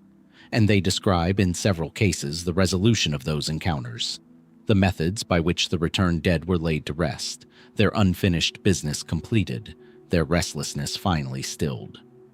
To a modern reader, they read like ghost stories. To their medieval author and intended audience, they were something else. Something that existed within a specific and carefully worked out theological framework, and whose implications reached far beyond mere entertainment. The theology matters enormously here, and it needs to be understood before the strangeness of the accounts can be properly appreciated. Medieval Catholic theology maintained a detailed and serious doctrine of the afterlife. Between death and the final judgment, the souls of the imperfectly purified underwent a process of purification, what the Church called purgatory. This was not a vague or metaphorical concept. It was a specific doctrine, elaborated by theologians across centuries, with implications for how the living related to the dead and what responsibilities the living carried toward those who had gone before them. The souls in purgatory were not gone. They were present in some sense, in an intermediate state, and they could, under certain circumstances, communicate with the living, seeking prayers, seeking the masses and charitable acts that would speed their passage through purgatory, seeking the resolution of unfinished earthly business that kept them, theologically speaking, in a condition of incomplete departure. The ghost stories of Byland Abbey exist within this framework. They are not stories about malevolent supernatural entities. They are stories about people, dead people, but people who need something from the living, who are present in the landscape around the Abbey because they cannot yet leave, and who, once their needs are met, once the living have done what is required of them, are released. This framework was not unique to Byland. Ghost encounter literature exists from various parts of medieval Europe, and scholars of medieval religion have spent considerable effort mapping the theological assumptions that shape it. What makes the Byland accounts unusual is not their theology, but their texture, their specificity, the quality of their detail. Consider the account of a man named James Tankerley. He is described as a former rector of a church in the area, a real figure, apparently, whose tomb was in the chapter house of the Abbey. After his death, according to the account, he was seen abroad at night in the vicinity of his former parish. His appearances caused disturbance. He was encountered on a road. He was seen near the church he had once served. And in one detail that is startlingly concrete, he is described as blowing out the eye of his former concubine. The violence is unexpected, and deliberately so. This is not a gentle, melancholy ghost-seeking prayers. This is a specific person, identified by name and former occupation, performing a specific act of violence against a specific living person. The account does not explain why. It does not offer a theological gloss. It simply records what was said to have happened. The resolution is equally specific. The abbot of Byland, named in the account, arranged for Tankerley's tomb to be opened. The coffin was taken to a nearby lake, Gormere, and cast in. The disturbances ceased. This is not theological allegory. This is, or presents itself as, reportage. Other accounts have a similar quality. A man is encountered on a road at night and wrestled to the ground by a brave local. The physical struggle described with a specificity that is almost comic, the returning dead man rendered heavy and substantial, not ethereal. A tailor encounters a figure he recognizes as a recently deceased neighbor and carries on what amounts to a negotiation about what the dead man needs in order to rest. A group of men returning from a tavern, and the Byland writer includes this detail without apparent self-consciousness, are frightened by a figure that pursues them through the darkness. The social world of these accounts is recognizable and specific. These are not kings or great churchmen. They are rectors, tailor, laborers, men returning from taverns. They are the ordinary people of the North Yorkshire landscape around the Abbey, caught up in encounters that the writer presents as real, recent, and significant. Who wrote these accounts, and why, are questions that scholarship has approached carefully. The manuscript context places them in a collection of theological and devotional material, exactly where such accounts would have been expected to appear, given their purgatorial framework. The monk who compiled them was not writing fiction for entertainment. He was recording cases, in something like the way that a modern journalist might compile a dossier, or a scientist might record experimental observations. The accounts were evidence for something, evidence that the dead returned, evidence that purgatory was real and proximate, evidence that the living had obligations to the dead that, if neglected, had consequences in the visible world. This is one explanation for why the accounts were written, a theological demonstration, made vivid by specific local examples, the kind of argument that worked better in a pre-literate pastoral context than abstract theological reasoning. But the accounts are more detailed than they need to be for this purpose. A theological demonstration requires sufficient specificity to be convincing, not necessarily the level of texture these accounts provide. The name of the former rector, the specific detail of the blinded eye, the tavern from which the frightened men were returning. These details exceed what theology requires. They are the details of someone who is recording, as accurately as they can, things they believe actually happened. The question of where the accounts came from, what their sources were, what the chain of transmission was between the events described and the monk's pen, is one that cannot be fully answered. Oral tradition is the obvious candidate. The communities around Byland Abbey had their own histories, their own memories, their own accounts of strange events that circulated in the way that such things circulate in rural communities, told and retold, acquiring or losing details with each transmission, eventually reaching someone who thought them worth writing down. If this is the origin of the accounts, then what the Byland manuscript preserves is something rarer and more interesting than it first appears. Not just ghost stories, but a layer of medieval popular belief, the beliefs of ordinary rural people in the north of England in the late 14th century, that would otherwise have left no trace in the written record. The written record of the medieval church is largely the record of the church's own concerns. The inner life of the communities it served survives only in fragments, in the occasional record of heresy trials, in the marginalia of manuscripts, in the rare moment when a clerk or a monk thought it worth writing down something that came from below, rather than above. The Byland accounts are one of those rare moments, and they raise questions that their theological framework does not fully contain. The returning dead in these accounts are not simply theological constructs. They are physical. They are heavy when wrestled. They leave marks. They perform acts with material consequences. The blinded eye is not a spiritual metaphor. This physicality is not, on the surface, troubling for medieval Catholic theology, which had a sophisticated doctrine of the resurrected body and was not committed to a purely spiritual understanding of the afterlife. But the accounts push at the boundaries of what the theology comfortably explains. The coffin of James Tankerley thrown into a lake does not have an obvious theological justification. Laying a ghost by destroying or relocating the body is a practice with roots that predate Christianity, roots that reach into a much older understanding of the relationship between the living and the dead. The monk records it as efficacious, as solving the problem. He does not seem troubled by its theological ambiguity. This is one of the places where researchers with an interest in the deeper history of folk belief have found the Byland accounts most suggestive. The Christianity of the accounts is real and present. The theological framework is genuine. The purgatorial logic is consistently maintained. But beneath it, or alongside it, there are traces of something older. Practices and understandings that the church had not eliminated but absorbed, as it absorbed so many things, giving them new names and new justifications while leaving their underlying logic intact.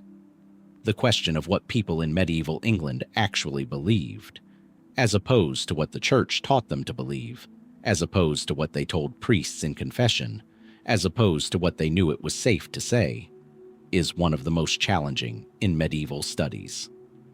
The sources are almost all ecclesiastical, almost all produced by the very institution whose official teachings we are trying to look behind. The Byland accounts are unusual precisely because they seem to record something that leaked through, beliefs and practices from the communities around the abbey that found their way into a monastic manuscript because one careful, attentive monk thought they were worth preserving. There is one account among the 12 that has attracted particular attention from scholars working at the intersection of medieval literature, theology, and folklore. It describes an encounter with a figure that is not clearly identified as a recently deceased local person, the category that accounts for most of the other narratives. It describes something encountered in the landscape, at night, behaving in ways that the account struggles to fit into the standard purgatorial framework. The resolution is more uncertain than in the other accounts. The monk's voice, usually so calm, carries a faint register of something that reads, across the distance of 6 centuries, almost like unease. Scholars have interpreted this account differently. Some see it as a poorly remembered oral account, the original story having lost the identifying details that would have placed it in the standard theological framework. Some see it as a deliberate inclusion of something anomalous. The monk's way of acknowledging that not everything encountered in the dark fit neatly into the categories available for understanding it. Others have noted that the North Yorkshire landscape around Byland has a much longer history of association with uncanny encounter than the 14th century Christian framework of the accounts can account for. The moors to the east have been places of attributed strangeness in the English imagination for longer than records reach. The valley in which the abbey sits has a topography that, in the experience of those who have spent time in it, does not feel entirely ordinary. The light falls differently there. The sound carries in unexpected ways. The sense of the landscape as something inhabited by more than the immediately visible is easy to understand, whatever one thinks of its ultimate explanation. The monks who built Byland chose that valley deliberately. The Cistercians sought wild, marginal places for their foundations. This was part of their theology of retreat, of withdrawal from the world. But they also brought with them, when they settled, their own attentiveness to the places they had chosen. They listened to the communities around them. They recorded what those communities reported. And in the late 14th century, one of them thought it worth compiling 12 accounts of what the living and the dead had to say to each other in that particular landscape. The manuscript is in Cambridge. It has been edited and translated. The accounts are available in scholarly editions to anyone who wants to read them. They have generated a considerable secondary literature: theological, literary, folkloristic, anthropological. But the questions they raise have not been closed by the scholarship. They have been opened wider. What did ordinary people in medieval England believe happened after death? How did official theology and popular practice coexist, overlap, and mutually shape each other in a world where the boundary between the living and the dead was not experienced as absolute? What were the monks of Byland recording, and what did they understand themselves to be doing? And the question that sits beneath all the others, the question that the theological framework was designed to answer but does not finally put to rest. In the dark landscape around the abbey, in the shallow valley where the ruins still stand with their great empty window open to the Yorkshire sky, what did those people actually see? The monks of Byland recorded what they saw in the dark, or what they believed they saw, or what the communities around them reported seeing, and committed it to the page with a calm, methodical care that speaks to how seriously they took it. They were, in their way, archivists of the inexplicable, keepers of accounts that had no comfortable home in the official record. But not all of medieval England's mysteries live in manuscripts, or in ruins, or in the negative space of missing documents. Some of them live in the land itself, in the specific physical character of a landscape that shaped the events within it so completely that the two, the story and the terrain, became inseparable. Where the geography is not merely background, but protagonist. There is no landscape in England quite like the Fens. Drive east from Peterborough toward Ely, and the land does something unusual. It flattens. Not in the ordinary way of agricultural lowland, where the horizon is simply the edge of a field. It flattens, absolutely. The sky becomes enormous. The roads run straight for miles without deviation, following the lines of drainage channels that have been cutting across this landscape since the Roman period, and more intensively since the 17th century. The land here was, for most of its history, water. Not lake, not river, but something in between. A vast, shifting, seasonally inundated wetland of fen and marsh and islands of slightly higher ground rising above the general level of the water. It was drained, across centuries of engineering effort, into the agricultural lowland it is today. But the draining did not entirely erase what was here before. The lines of the old waterways are still legible in the landscape. The islands, Ely, Thorney, Crowland, are still slightly elevated, their higher ground explaining why communities established themselves there in the first place. The flatness itself carries memory. There is something in this landscape that resists complete transformation. Something that persists. It was in this landscape, in the undrained, labyrinthine, practically impenetrable fenland of the 11th century, that the last serious resistance to the Norman conquest made its stand. His name was Hereward. Later sources would call him Hereward the Wake, the epithet, meaning in its original sense, the watchful one, the alert one. But that addition came later, layered onto a figure who had already, within decades of his death, begun the process of transformation from historical person to legend. What we can say with reasonable confidence about the historical Hereward is limited, but suggestive. He was a Lincolnshire Thegan, a member of the Anglo-Saxon landowning class that the conquest was in the process of destroying. He returned from a period abroad, possibly exile, to find his family's lands occupied by Norman settlers. And he fought back.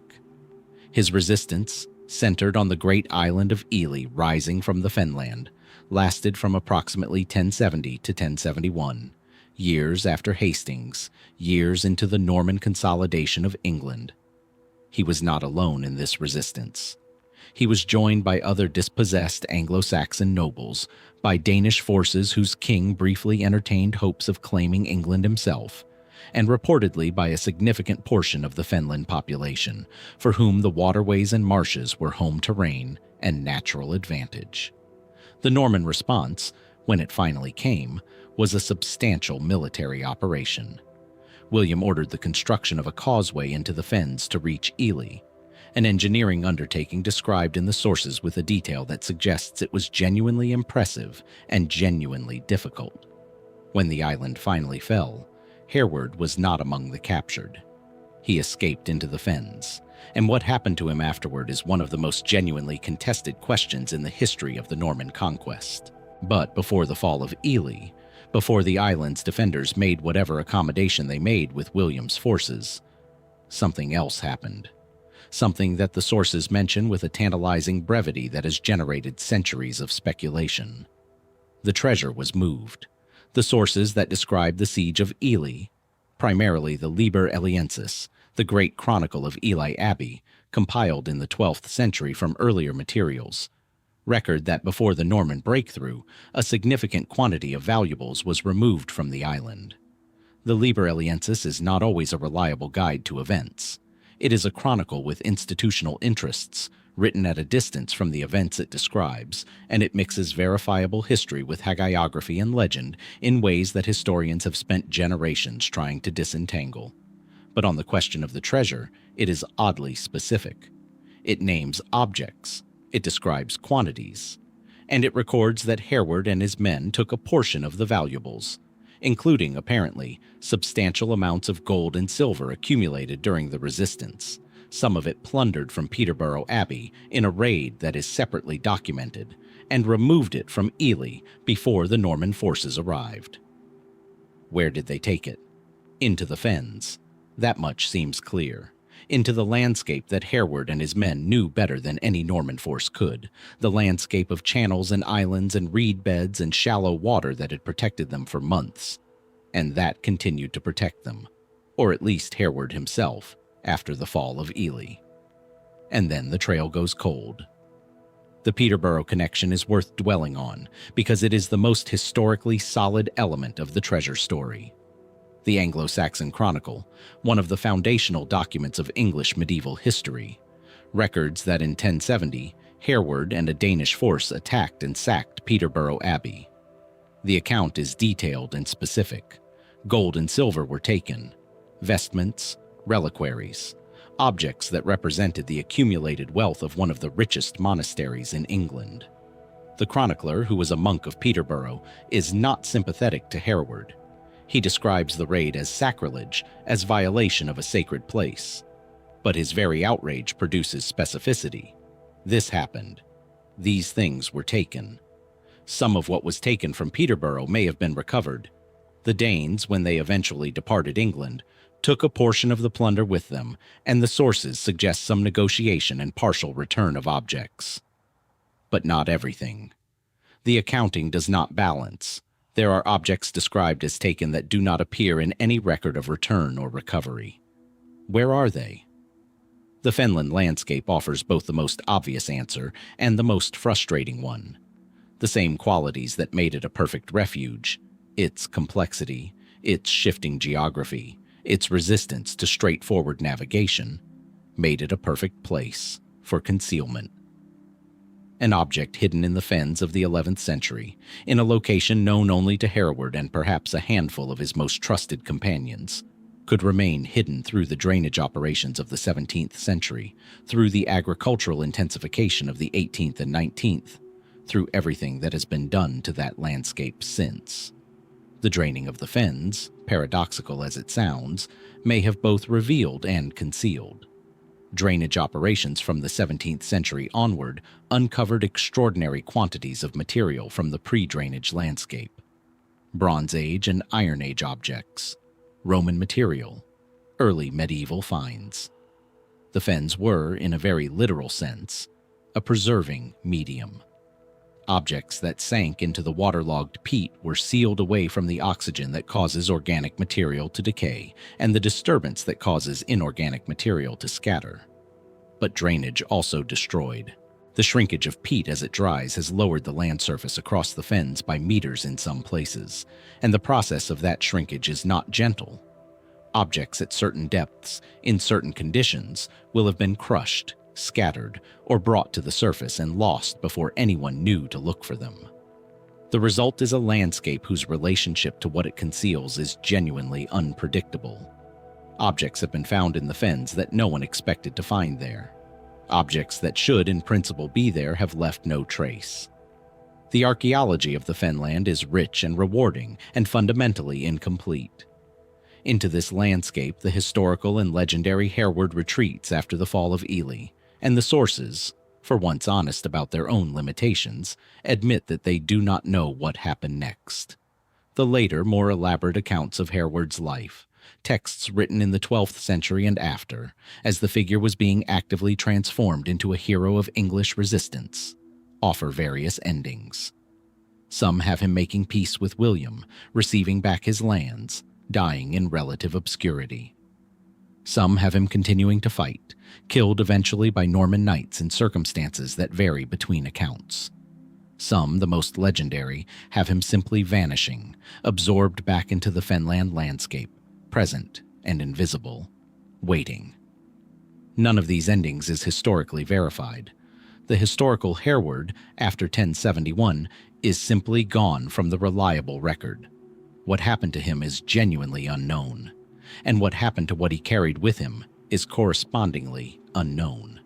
The treasure story acquired additional layers as the legend developed.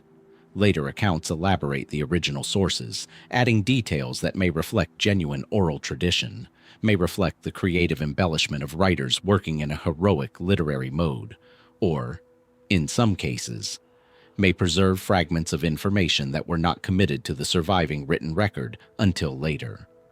One persistent element in the tradition is the association of the treasure with specific locations in the Fenland, islands and waterways and sites that the later legendary accounts name with a specificity that has attracted the attention of those who believe the tradition preserves genuine geographical memory. The island of Crowland, Hereward's family connection to which is documented in several sources. The waterways around Ely, the fenland between Peterborough and the Wash, through which the Danish fleet that briefly supported the resistance would have moved. Historians and archaeologists treat this geographical specificity with appropriate caution. The tradition was elaborated over centuries by writers who had their own reasons for associating Hereward with particular places that were, in some cases, the seats of the very monasteries that were producing the texts. The Liber Eliensis has obvious institutional reasons for placing Hereward's story at Ely. Texts produced at Peterborough have their own institutional perspective on the raid and its aftermath, but the caution need not be absolute. Legendary traditions about treasure locations are not always invented from nothing. They sometimes encode, in the distorted form that oral tradition produces, genuine memories of genuine events. The challenge is distinguishing the encoded memory from the elaboration, and that challenge, in the case of Hereward, has not been resolved. There are those who have taken the treasure tradition literally and gone looking. The Fenland has a long history of treasure seekers, drawn by the combination of genuine archaeological richness and legendary association. Most of what they have found, when they have found anything, belongs to other periods, other stories.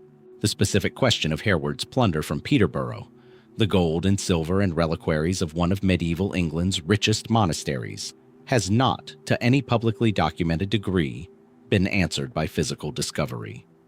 The more interesting question, perhaps, is what the treasure tradition tells us about how Hereward was understood and remembered by the communities of the Fenland in the centuries after the conquest. The Norman conquest was experienced differently in different parts of England. In the Fenland, where the resistance had been most prolonged and where the Fenland communities had most actively supported it, the memory of Hereward would have been particularly charged.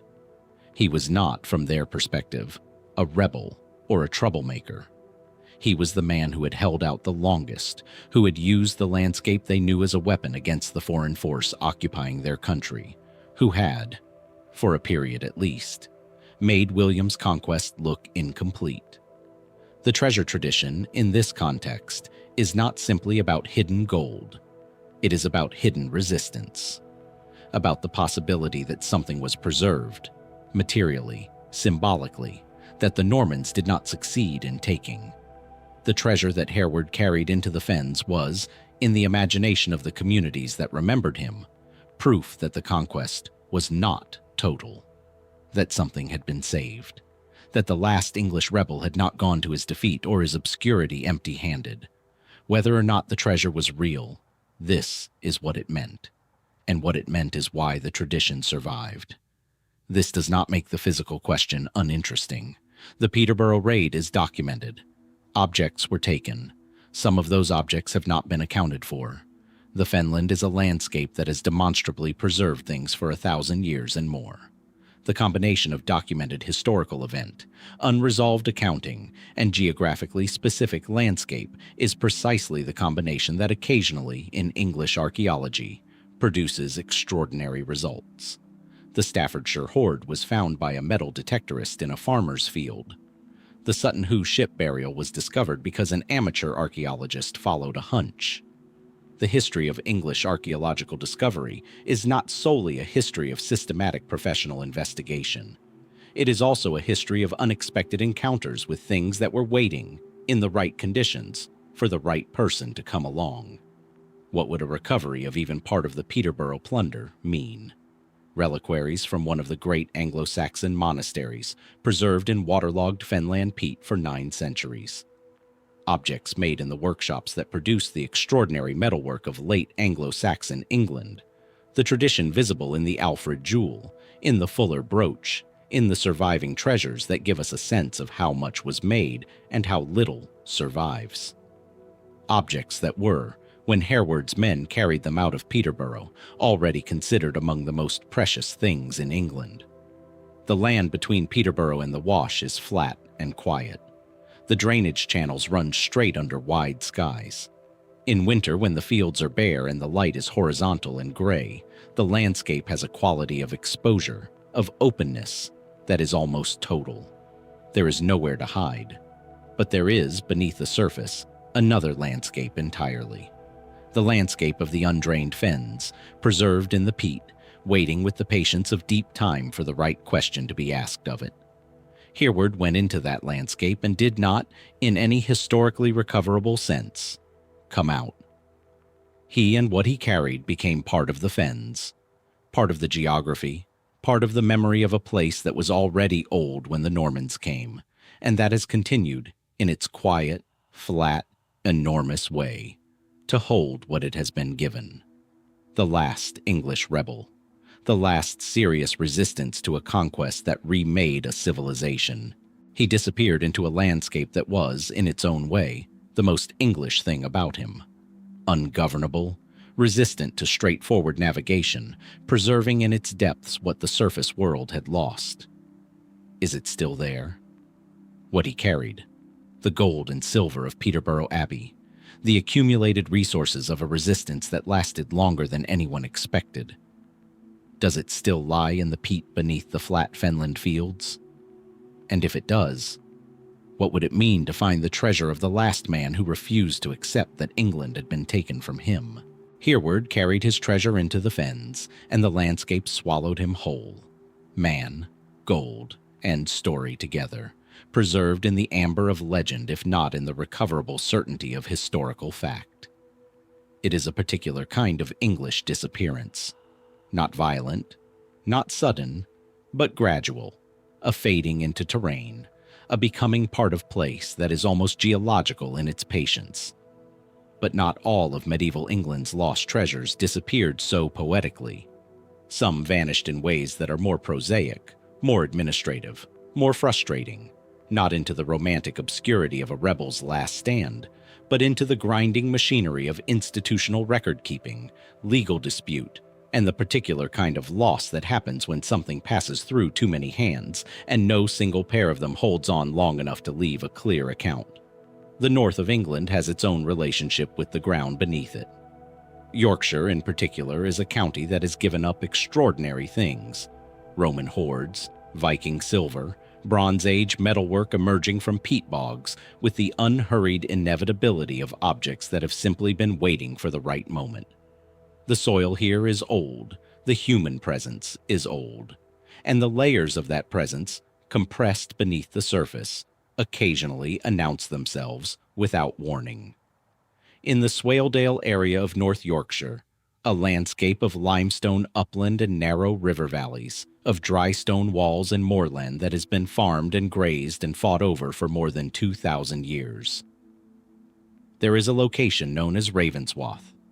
It is not a dramatic place in the way that Byland or the Tower of London are dramatic. It does not impose itself on the visitor. It is a locality, a name attached to a stretch of the upper Swale Valley, carrying in its Norse etymology, raven and the Old Norse vatn, meaning water or lake, the linguistic residue of a Scandinavian presence that shaped this part of England more thoroughly than most of the country further south. And it is the location associated with one of the most puzzling episodes in the history of English medieval treasure recovery. An episode that begins with discovery and ends with disappearance. Not the disappearance of the treasure into the ground, but its disappearance out of the ground and subsequently into a historical silence that has never been fully explained. The Ravenswath Hoard, as it has come to be known in the literature that discusses it, was apparently discovered in the medieval period. The precise date uncertain, the circumstances of discovery recorded only in sources that are themselves at some remove from the event. What those sources describe, with varying degrees of specificity, is the unearthing of a significant quantity of silver in the Swaledale area. Coins, possibly other objects, a hoard of the kind that the north of England periodically produced from its Viking Age deposits. The buried wealth of a period when Scandinavian settlers and their descendants used the earth as a bank, depositing valuables in times of instability with the intention of recovery, sometimes achieving that recovery and sometimes not. The existence of Viking Age hoards in this part of Yorkshire is not in itself remarkable. The region was deeply embedded in the Scandinavian world of the 9th and 10th centuries. The Danelaw, The area of northern and eastern England that operated under Scandinavian law and custom following the Viking settlements had its administrative center at York, and its influence extended through the surrounding counties. Silver hoards from this period have been found across the region, some of them of extraordinary quality and quantity. The Vale of York Hoard, discovered in 2007 and now in the Yorkshire Museum, is merely the most recent and most spectacular of a long series of such finds. What makes the Ravenswath case different, what lifts it out of the category of ordinary archaeological discovery and into something more genuinely mysterious, is not the initial finding, but what happened afterward. The legal framework governing the discovery of treasure in medieval England was clear, at least in principle. Treasure trove, the technical term for precious metal objects found in the ground whose original owner could not be identified, belonged to the crown. This had been established in English law from at least the Norman period, and it was enforced, with varying degrees of efficiency, through the machinery of royal administration. Coroners were responsible for conducting inquiries into treasure finds. The objects were to be reported, examined, valued, and surrendered to the Crown's representatives. The system worked imperfectly. It worked particularly imperfectly in the north of England, where the reach of royal administration was thinner, where local lords exercised considerable independent authority, and where the practical business of enforcing crown rights against a landowner who had found something valuable on his own land was considerably more complicated than the legal theory suggested. What the sources relating to the Ravenswath discovery record, and here we are working with material that requires careful interpretation, because the sources are neither contemporary nor entirely consistent, is that a hoard was found, that its existence became known to various parties with interests in its ownership, and that the subsequent legal and administrative process of establishing who had the right to it produced a record that is detailed in some respects and strikingly silent in others. The silence, as always, is the interesting part. There are references in administrative records, the kind of routine legal and financial documentation that medieval royal government generated in considerable volume, to proceedings related to a treasure find in the Swaledale area. The references are not all from the same document, not all from the same date, and they do not tell a single coherent story. They are fragments glimpsed from different angles that suggest a process, an inquiry, a dispute, a series of claims and counterclaims about rightful ownership, without fully describing its outcome. What they do not contain is a clear record of the treasure arriving in royal hands. The documentary trail that should exist, the valuation, the receipt, the entry in a royal financial account recording the addition of a significant quantity of silver to the Crown's resources, is absent. Or if it exists in a form or location that has not been connected to the Ravenswath case by any researcher who has published their findings. This absence has several possible explanations, and the discipline of working through them is itself instructive about how medieval administration actually functioned. The most straightforward explanation is administrative incompleteness. Medieval record survival is uneven. The records that do survive represent a fraction of what was originally produced, and that fraction is not a representative sample. It is shaped by what was considered worth keeping, what survived fires and floods and the general attrition of 7 centuries, and what happened to end up in archives rather than in the hands of individuals whose heirs eventually sold it as waste paper. A single missing account roll, a single damaged or destroyed file, could account for the gap in the documentary record without implying anything more sinister than ordinary archival loss. This is a reasonable explanation. It is also, to a historian who has spent time with the specific contours of the Ravenswath documentation, not entirely satisfying. Because the references that do survive suggest a process that was being actively managed. Not neglected, not forgotten, but watched. There are indications that multiple parties were aware of the find and its potential value. There are suggestions of legal activity, claims being registered, rights being asserted, that imply the hoard was considered significant enough to fight over. This is not the profile of a discovery that was lost in administrative obscurity. It is the profile of a discovery that attracted attention. and yet it disappears from the record without resolution, without a final accounting, without the satisfying documentary closure that the level of apparent administrative engagement would lead one to expect. Where does the attention of the historians turn next? To the local lords of Swaledale, whose relationship with the crown over matters of treasure rights was, like that of most northern magnates, a complicated negotiation between legal principle and practical power. The Swaledale area in the medieval period fell within the orbit of several significant northern families whose authority in their own territories was substantial enough to complicate the straightforward application of royal rights. The Fitzhughs, the Scropes, the Nevilles, whose power in the north of England reached by the 15th century a level of near-regal authority that made the theoretical supremacy of the crown a matter requiring careful diplomatic management rather than simple assertion. Did a local lord intervene in the Ravenswath case? Did someone with sufficient power and sufficient proximity to the discovery ensure that the crown's administrative machinery was, at the crucial moment, looking elsewhere? This is not a fantastical suggestion. It is, in broad terms, exactly what happened with a number of medieval treasure finds in areas where royal authority was exercised at a distance through intermediaries who had their own interests to protect. The mechanics of such an intervention would not necessarily leave obvious traces. A word to the local coroner, a delay in the formal inquiry that allowed the objects to be moved before they were officially recorded, a valuation that was technically accurate but strategically incomplete. Medieval administration was full of these small, technically legal adjustments that accumulated into outcomes very different from what the law formally required. If the Ravenswath hoard was retained locally, by the finder, by a lord who asserted a claim over it, by some informal arrangement that bypassed the royal machinery entirely, then it entered a different kind of obscurity. Not the obscurity of the ground, but the obscurity of private possession. Objects that were never officially recorded do not leave the kind of trail that historians can follow.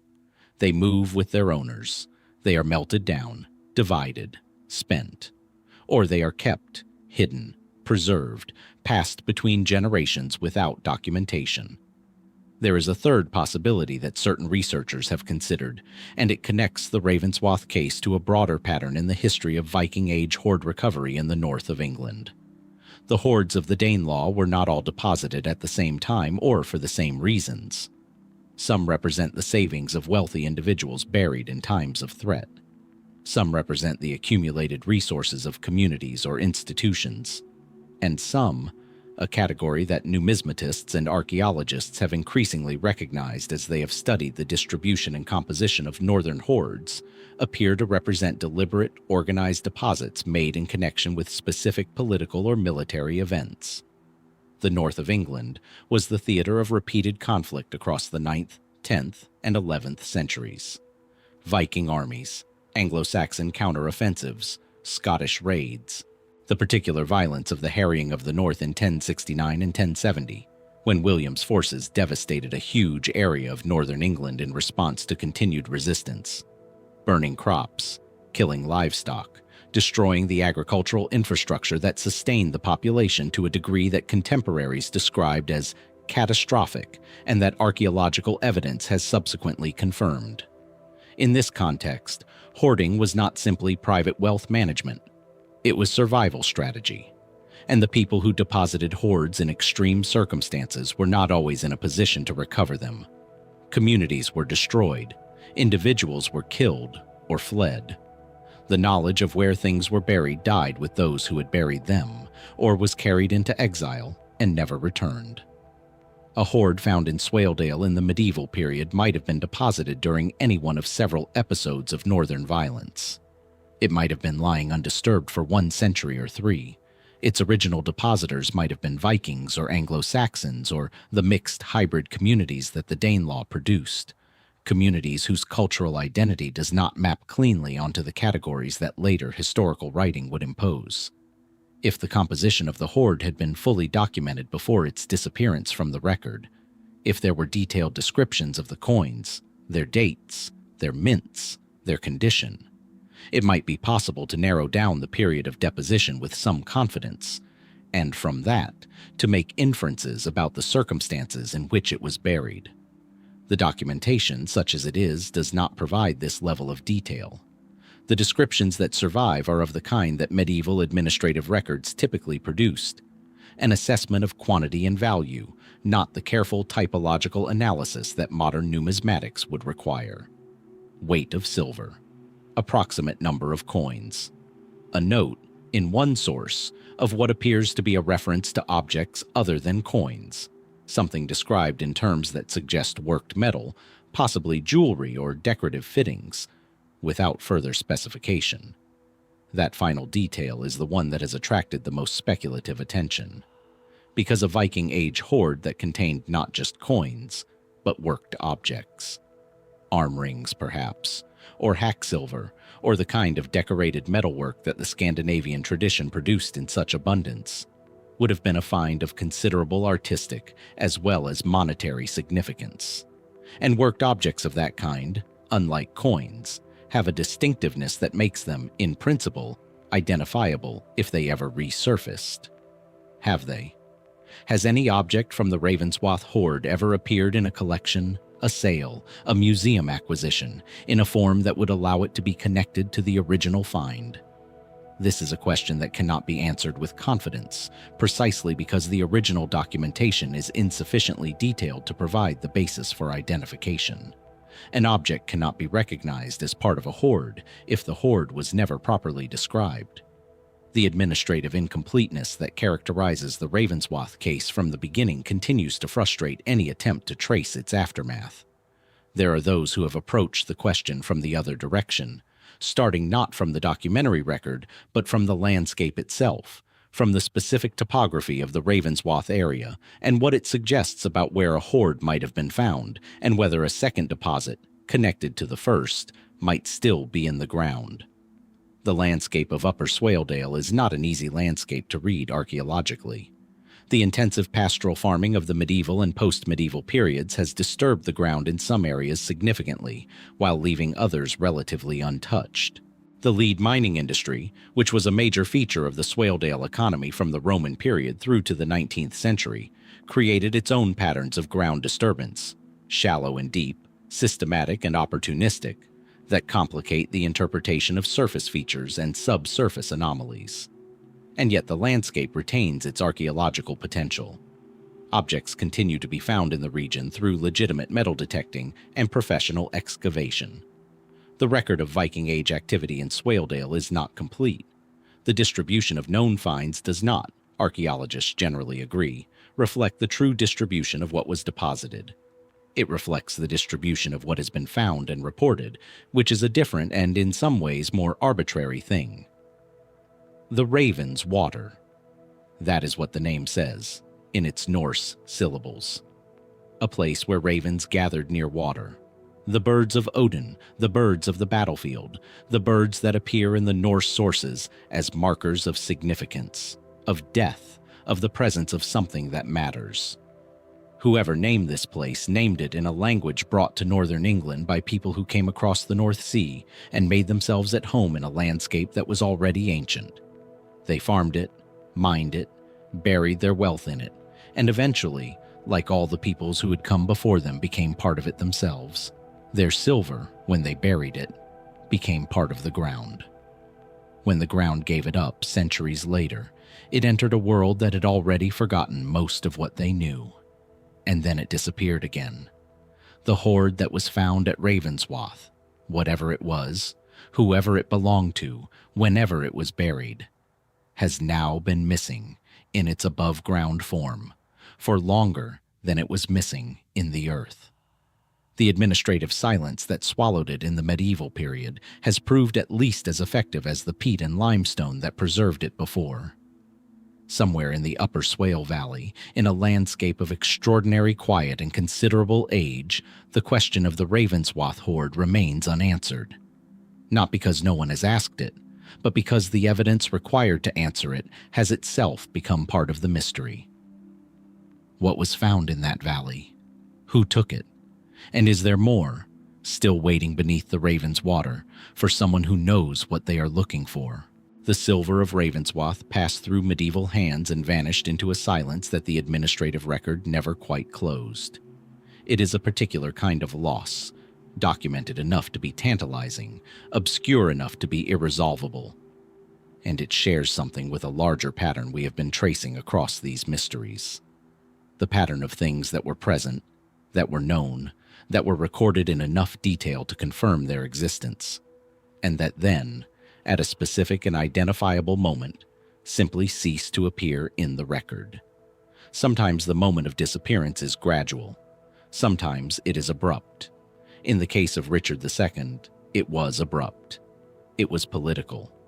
And it happened in full view of the medieval world, in circumstances so dramatic and so thoroughly documented that the disappearance of what he possessed is all the more startling for being embedded in one of the most recorded events of the 14th century. Westminster. Even the name carries weight. The great complex of palace and abbey that developed on the bank of the Thames over the medieval centuries was not simply the seat of English government. It was the physical expression of English kingship, the place where kings were crowned, where parliaments met, where the accumulated symbolism of royal authority was concentrated in stone and gold and ceremony. To stand in Westminster was to stand at the center of the English political world. Richard II understood this with an intensity that distinguished him from most of his predecessors. He was not simply a king who happened to reside at Westminster.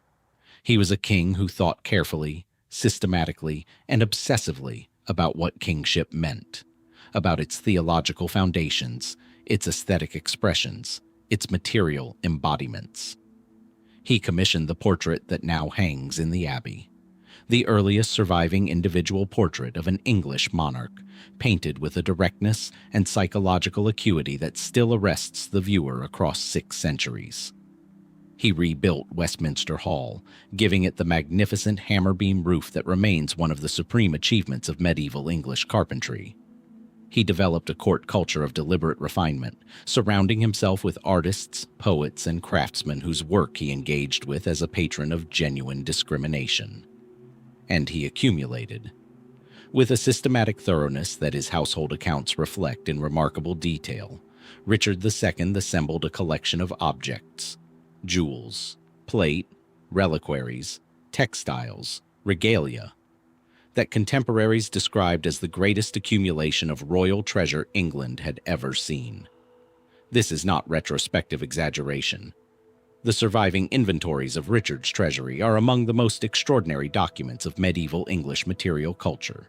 They describe objects of breathtaking quality and quantity, crowns set with stones whose individual descriptions fill lines of careful Latin, cups and bowls and vessels of gold worked with enamels and jewels, reliquaries containing objects whose sacred associations gave them a value beyond the material, textiles, robes, hangings, furnishings, embroidered with gold thread and patterns whose complexity speaks to hundreds of hours of skilled labor. The inventory reads, at points, less like an administrative document than like a description of a world made of light and color and accumulated human skill. It was a treasury fit for a king who believed, as Richard demonstrably believed, that the visible splendor of kingship was not vanity, but theology, that the magnificence of the royal court was an earthly reflection of divine order, that to surround himself with beautiful and precious things was not self-indulgence, but the proper performance of a sacred role. Then, in 1399, it was over. The deposition of Richard II by Henry Bolingbroke, the future Henry IV, is one of the most thoroughly documented political events of the medieval period. It was also, by the standards of medieval political violence, a remarkably careful and procedurally elaborate event. Richard was not simply overthrown. He was persuaded, coerced, or compelled, the sources disagree about the balance of these factors, to abdicate formally. A parliament was convened. The abdication was read out. The throne was declared vacant. Henry stepped forward to claim it by descent, by conquest, and by the apparent consent of the assembled lords and commons. The procedural care was not accidental. Henry needed legitimacy, and legitimacy required a process. The process generated documents. The articles of accusation against Richard, the record of his abdication, the formal acceptance of Henry's claim, that survive and have been studied intensively by historians. But the procedural care that surrounded the transfer of the crown did not extend, with the same thoroughness, to the transfer of the treasury. And here is where the mystery begins. When a king was deposed, his possessions became, in the simplest legal analysis, the property of his successor. The treasury of the English crown passed with the crown itself. Henry IV, as the new King of England, was entitled to everything that Richard had accumulated. The inventories existed. The objects were documented. The transfer should have been straightforward. It was not straightforward. The accounts of what happened to Richard's treasury in the period between his deposition in September 1399 and the consolidation of Henry's reign in the following months are fragmentary, inconsistent, and in several important respects, deeply puzzling. Some objects are accounted for. There are records of specific items from Richard's collection entering the possession of Henry IV, his family, and his court. Some of the plate appears in later royal inventories. Some of the jewels can be traced, with greater or lesser confidence, through subsequent records. The great crown that Richard had worn at his coronation was used in modified form by his successors. But the accounting does not balance, not remotely. The scale of what the pre-deposition inventories describe and the scale of what appears in post-deposition records are not reconcilable by normal attrition. Objects that were carefully inventoried, individually described, assigned specific valuations, simply do not appear afterward. Not in royal accounts, not in the records of gifts made by the new king, not in the inventories of the households of the great lords who might have received them as rewards for their support of the usurpation. They are gone. The gap is large enough and specific enough in its contours that historians who have worked carefully with both the pre- and post-deposition records have concluded that something happened to a significant portion of Richard's treasury in the period of the deposition that the surviving documentation does not explain. What happened? The first and most important question is one of timing. The deposition of 1399 did not occur without warning. Richard had been in conflict with the baronial opposition in various configurations for most of his reign. The crisis that culminated in his overthrow developed across the summer of 1399, and while its final speed may have surprised Richard, the general direction of events was not invisible to those watching closely. Did Richard take steps to secure his treasury before the end came? This question has been at the center of the historical debate about the missing treasure, and it is a question to which the sources offer suggestive but inconclusive answers. There are references, in chronicles, in the accounts of contemporaries writing close to the events, to movements of treasure in the period leading up to the deposition. Vague references, in most cases, the kind of thing that appears as an aside, a passing mention, in accounts primarily concerned with the political drama rather than the administrative logistics. But the references are there, and they point toward a picture of deliberate dispersal, of objects being moved from their normal locations, distributed to locations or individuals whose connection to the royal treasury was not standard. Richard was, by the summer of 1399, in Ireland with a significant military force when Bolingbroke landed in England. The Irish expedition itself has been the subject of considerable historical analysis. Why Richard chose to go to Ireland at that moment, whether the expedition was a political miscalculation or a strategic necessity, what he hoped to achieve. Less attention has been paid to the question of what he did with his movable wealth before he left. An itinerant medieval king carried substantial treasure with him as a matter of course.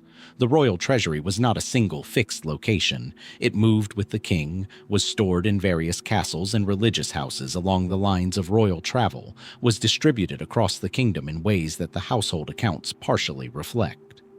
Richard, who was a careful and attentive manager of his own affairs in many respects, would not have left for Ireland without making arrangements for the security of his most valuable possessions. What arrangements did he make? The sources do not say clearly. They hint. They suggest. and the hints and suggestions have pointed historians toward several locations that have accumulated over the centuries of speculation about this question, a particular association with the missing treasure. Conwy Castle, in North Wales, is one. Richard was at Conwy in the final stages of the crisis. It was there that he was met by the Earl of Northumberland, acting as Henry's representative, and where the negotiations over his surrender took place. The castle had been a significant royal stronghold since its construction by Edward the Fern, and it was a location where valuables could, in principle, have been deposited under secure conditions. Chester is another. Richard had a particular relationship with Chester. The earldom of Chester was closely associated with the crown, and the city was a stronghold of royal loyalty in a period when that loyalty was becoming increasingly rare. There are references in the sources to Richard's movements through Chester in the weeks before the end, and Chester Castle had the physical characteristics of a place where a king in trouble might choose to leave things he valued.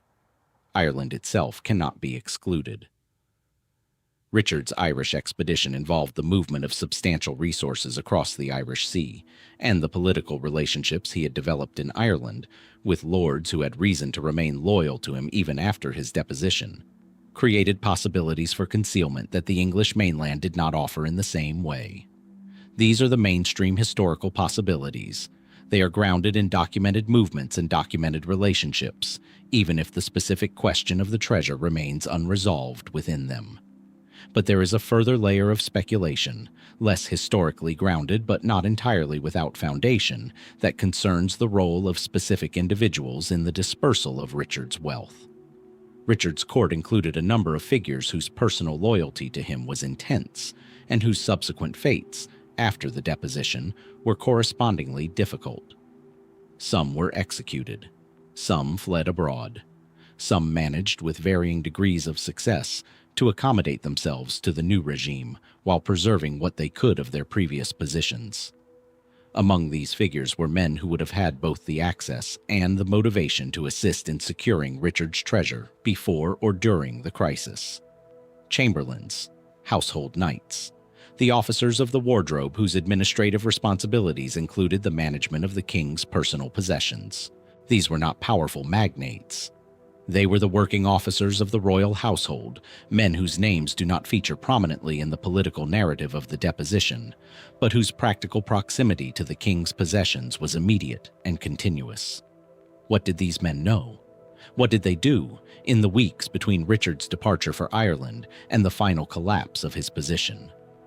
And what happened to what they may have arranged? Several of them died in the immediate aftermath of the deposition, in the failed rising of January 1400 that attempted to restore Richard to the throne. Their deaths, and in some cases, the executions that followed, failed revolts have a way of curtailing testimony, removed from the living record whatever they might have said about the movements of the treasury. The theological dimension of Richard's collecting should not be overlooked when considering the question of what he might have considered most worth protecting. Richard was not simply accumulating wealth. He was, in his own understanding, assembling objects of sacred significance. Relics, reliquaries, objects touched by or associated with holy persons, items whose value was as much spiritual as material. The crown of thorns fragment, pieces of the true cross, objects whose authentication may be questioned by modern sensibilities, but whose significance to a medieval king of Richard's theological intensity was entirely real and entirely serious. If Richard took steps to secure any part of his treasury before the deposition, the sacred objects would surely have been among his priorities. Not because they were the most materially valuable, though some of them were set in gold and jewels of considerable worth, but because they were, in his understanding, the most irreplaceable. Gold could be remade, jewels could be reset, but a fragment of the true cross that had accompanied English kings for generations, that had been carried into battle, that had been venerated at the coronation ceremony, that was something of a different order. Where would a deposed king who cared about such things choose to put them? The obvious answer, and in medieval terms a genuinely sensible one, is a religious house. Monasteries and cathedral chapters were the safekeepers of precious and sacred objects across the medieval period. They had the physical security, the institutional permanence, and, in cases where the deposit came with appropriate endowments, the motivated interest to preserve what they were given. Richard had relationships with numerous religious houses, several of which he had patronized generously during his reign. Westminster Abbey itself was one. The Abbey had been the recipient of royal patronage across centuries, and Richard's relationship with it was particularly close. He was devoted to the cult of Edward the Confessor, whose shrine is in the Abbey, and he had invested significantly in the Abbey's fabric and treasure. Did objects from Richard's collection end up, formally or informally, in the Abbey's keeping? Some, certainly. The relationship between the royal collection and the Abbey's own treasury was never entirely distinct. But whether specific objects from the pre-deposition inventory entered the Abbey in the circumstances of the crisis is not documented. Other houses, in Wales, in Ireland, in the north of England, where Richard had cultivated support, are possibilities that the historical record neither confirms nor entirely excludes. The post-deposition history of Henry IV's reign is, in this respect, instructive. Henry was not a financially comfortable king. The usurpation that brought him to power was expensive, and the reign that followed was plagued by the costs of maintaining a regime whose legitimacy was always contested. Henry spent considerable energy, in the early years of his reign, searching for resources, including, apparently, resources that he believed should have come to him with the crown, but had not. There are references in the records of Henry's administration to inquiries about Richard's treasure, to attempts to trace objects that the pre-deposition inventories described but that had not materialized in the new king's hands. The inquiries do not appear to have been fully successful, or if they were, the record of their success is itself among the things that have not survived. Henry IV died in 1413. His son, Henry V, inherited a more secure throne and a more stable financial position, and the urgent question of what had happened to Richard's treasury faded from the administrative record without resolution. The objects themselves, if they survived the deposition and its aftermath in recoverable form, entered whatever private, institutional, or concealed existence they had been given. Some were surely melted down or dispersed across the decades that followed. Some may have been absorbed into other collections, their provenance forgotten or deliberately obscured. Some may have remained in the locations, whatever those locations were, where Richard or his servants placed them in the final days of a reign that was ending. Westminster Hall still stands. The hammer-beam roof that Richard built still spans the space where medieval parliaments met, where Richard's deposition was formalized, where the great ceremonies of English public life were conducted for centuries. It is one of the finest medieval interiors in Europe, and it endures precisely because it was too magnificent to destroy, too embedded in the fabric of English institutional life to be dispensed with even by those who had every reason to erase the memory of the king who made it. The roof endures. The portrait endures. The inventories endure, with their extraordinary descriptions of things that no longer exist in any recoverable form. And somewhere in the gap between the last pre-deposition inventory entry and the first post-deposition account, in the weeks of crisis and collapse, when a king who had understood his possessions as sacred objects as much as material wealth was losing everything, something happened to what Richard had spent a reign assembling. What did he save? What did he try to save? And is any part of it still somewhere, in a castle wall in Wales, in the undercroft of a religious house in Ireland, in a collection whose provenance has never been properly traced, waiting for someone to make the connection that the medieval record, frustratingly and perhaps deliberately, never quite completed?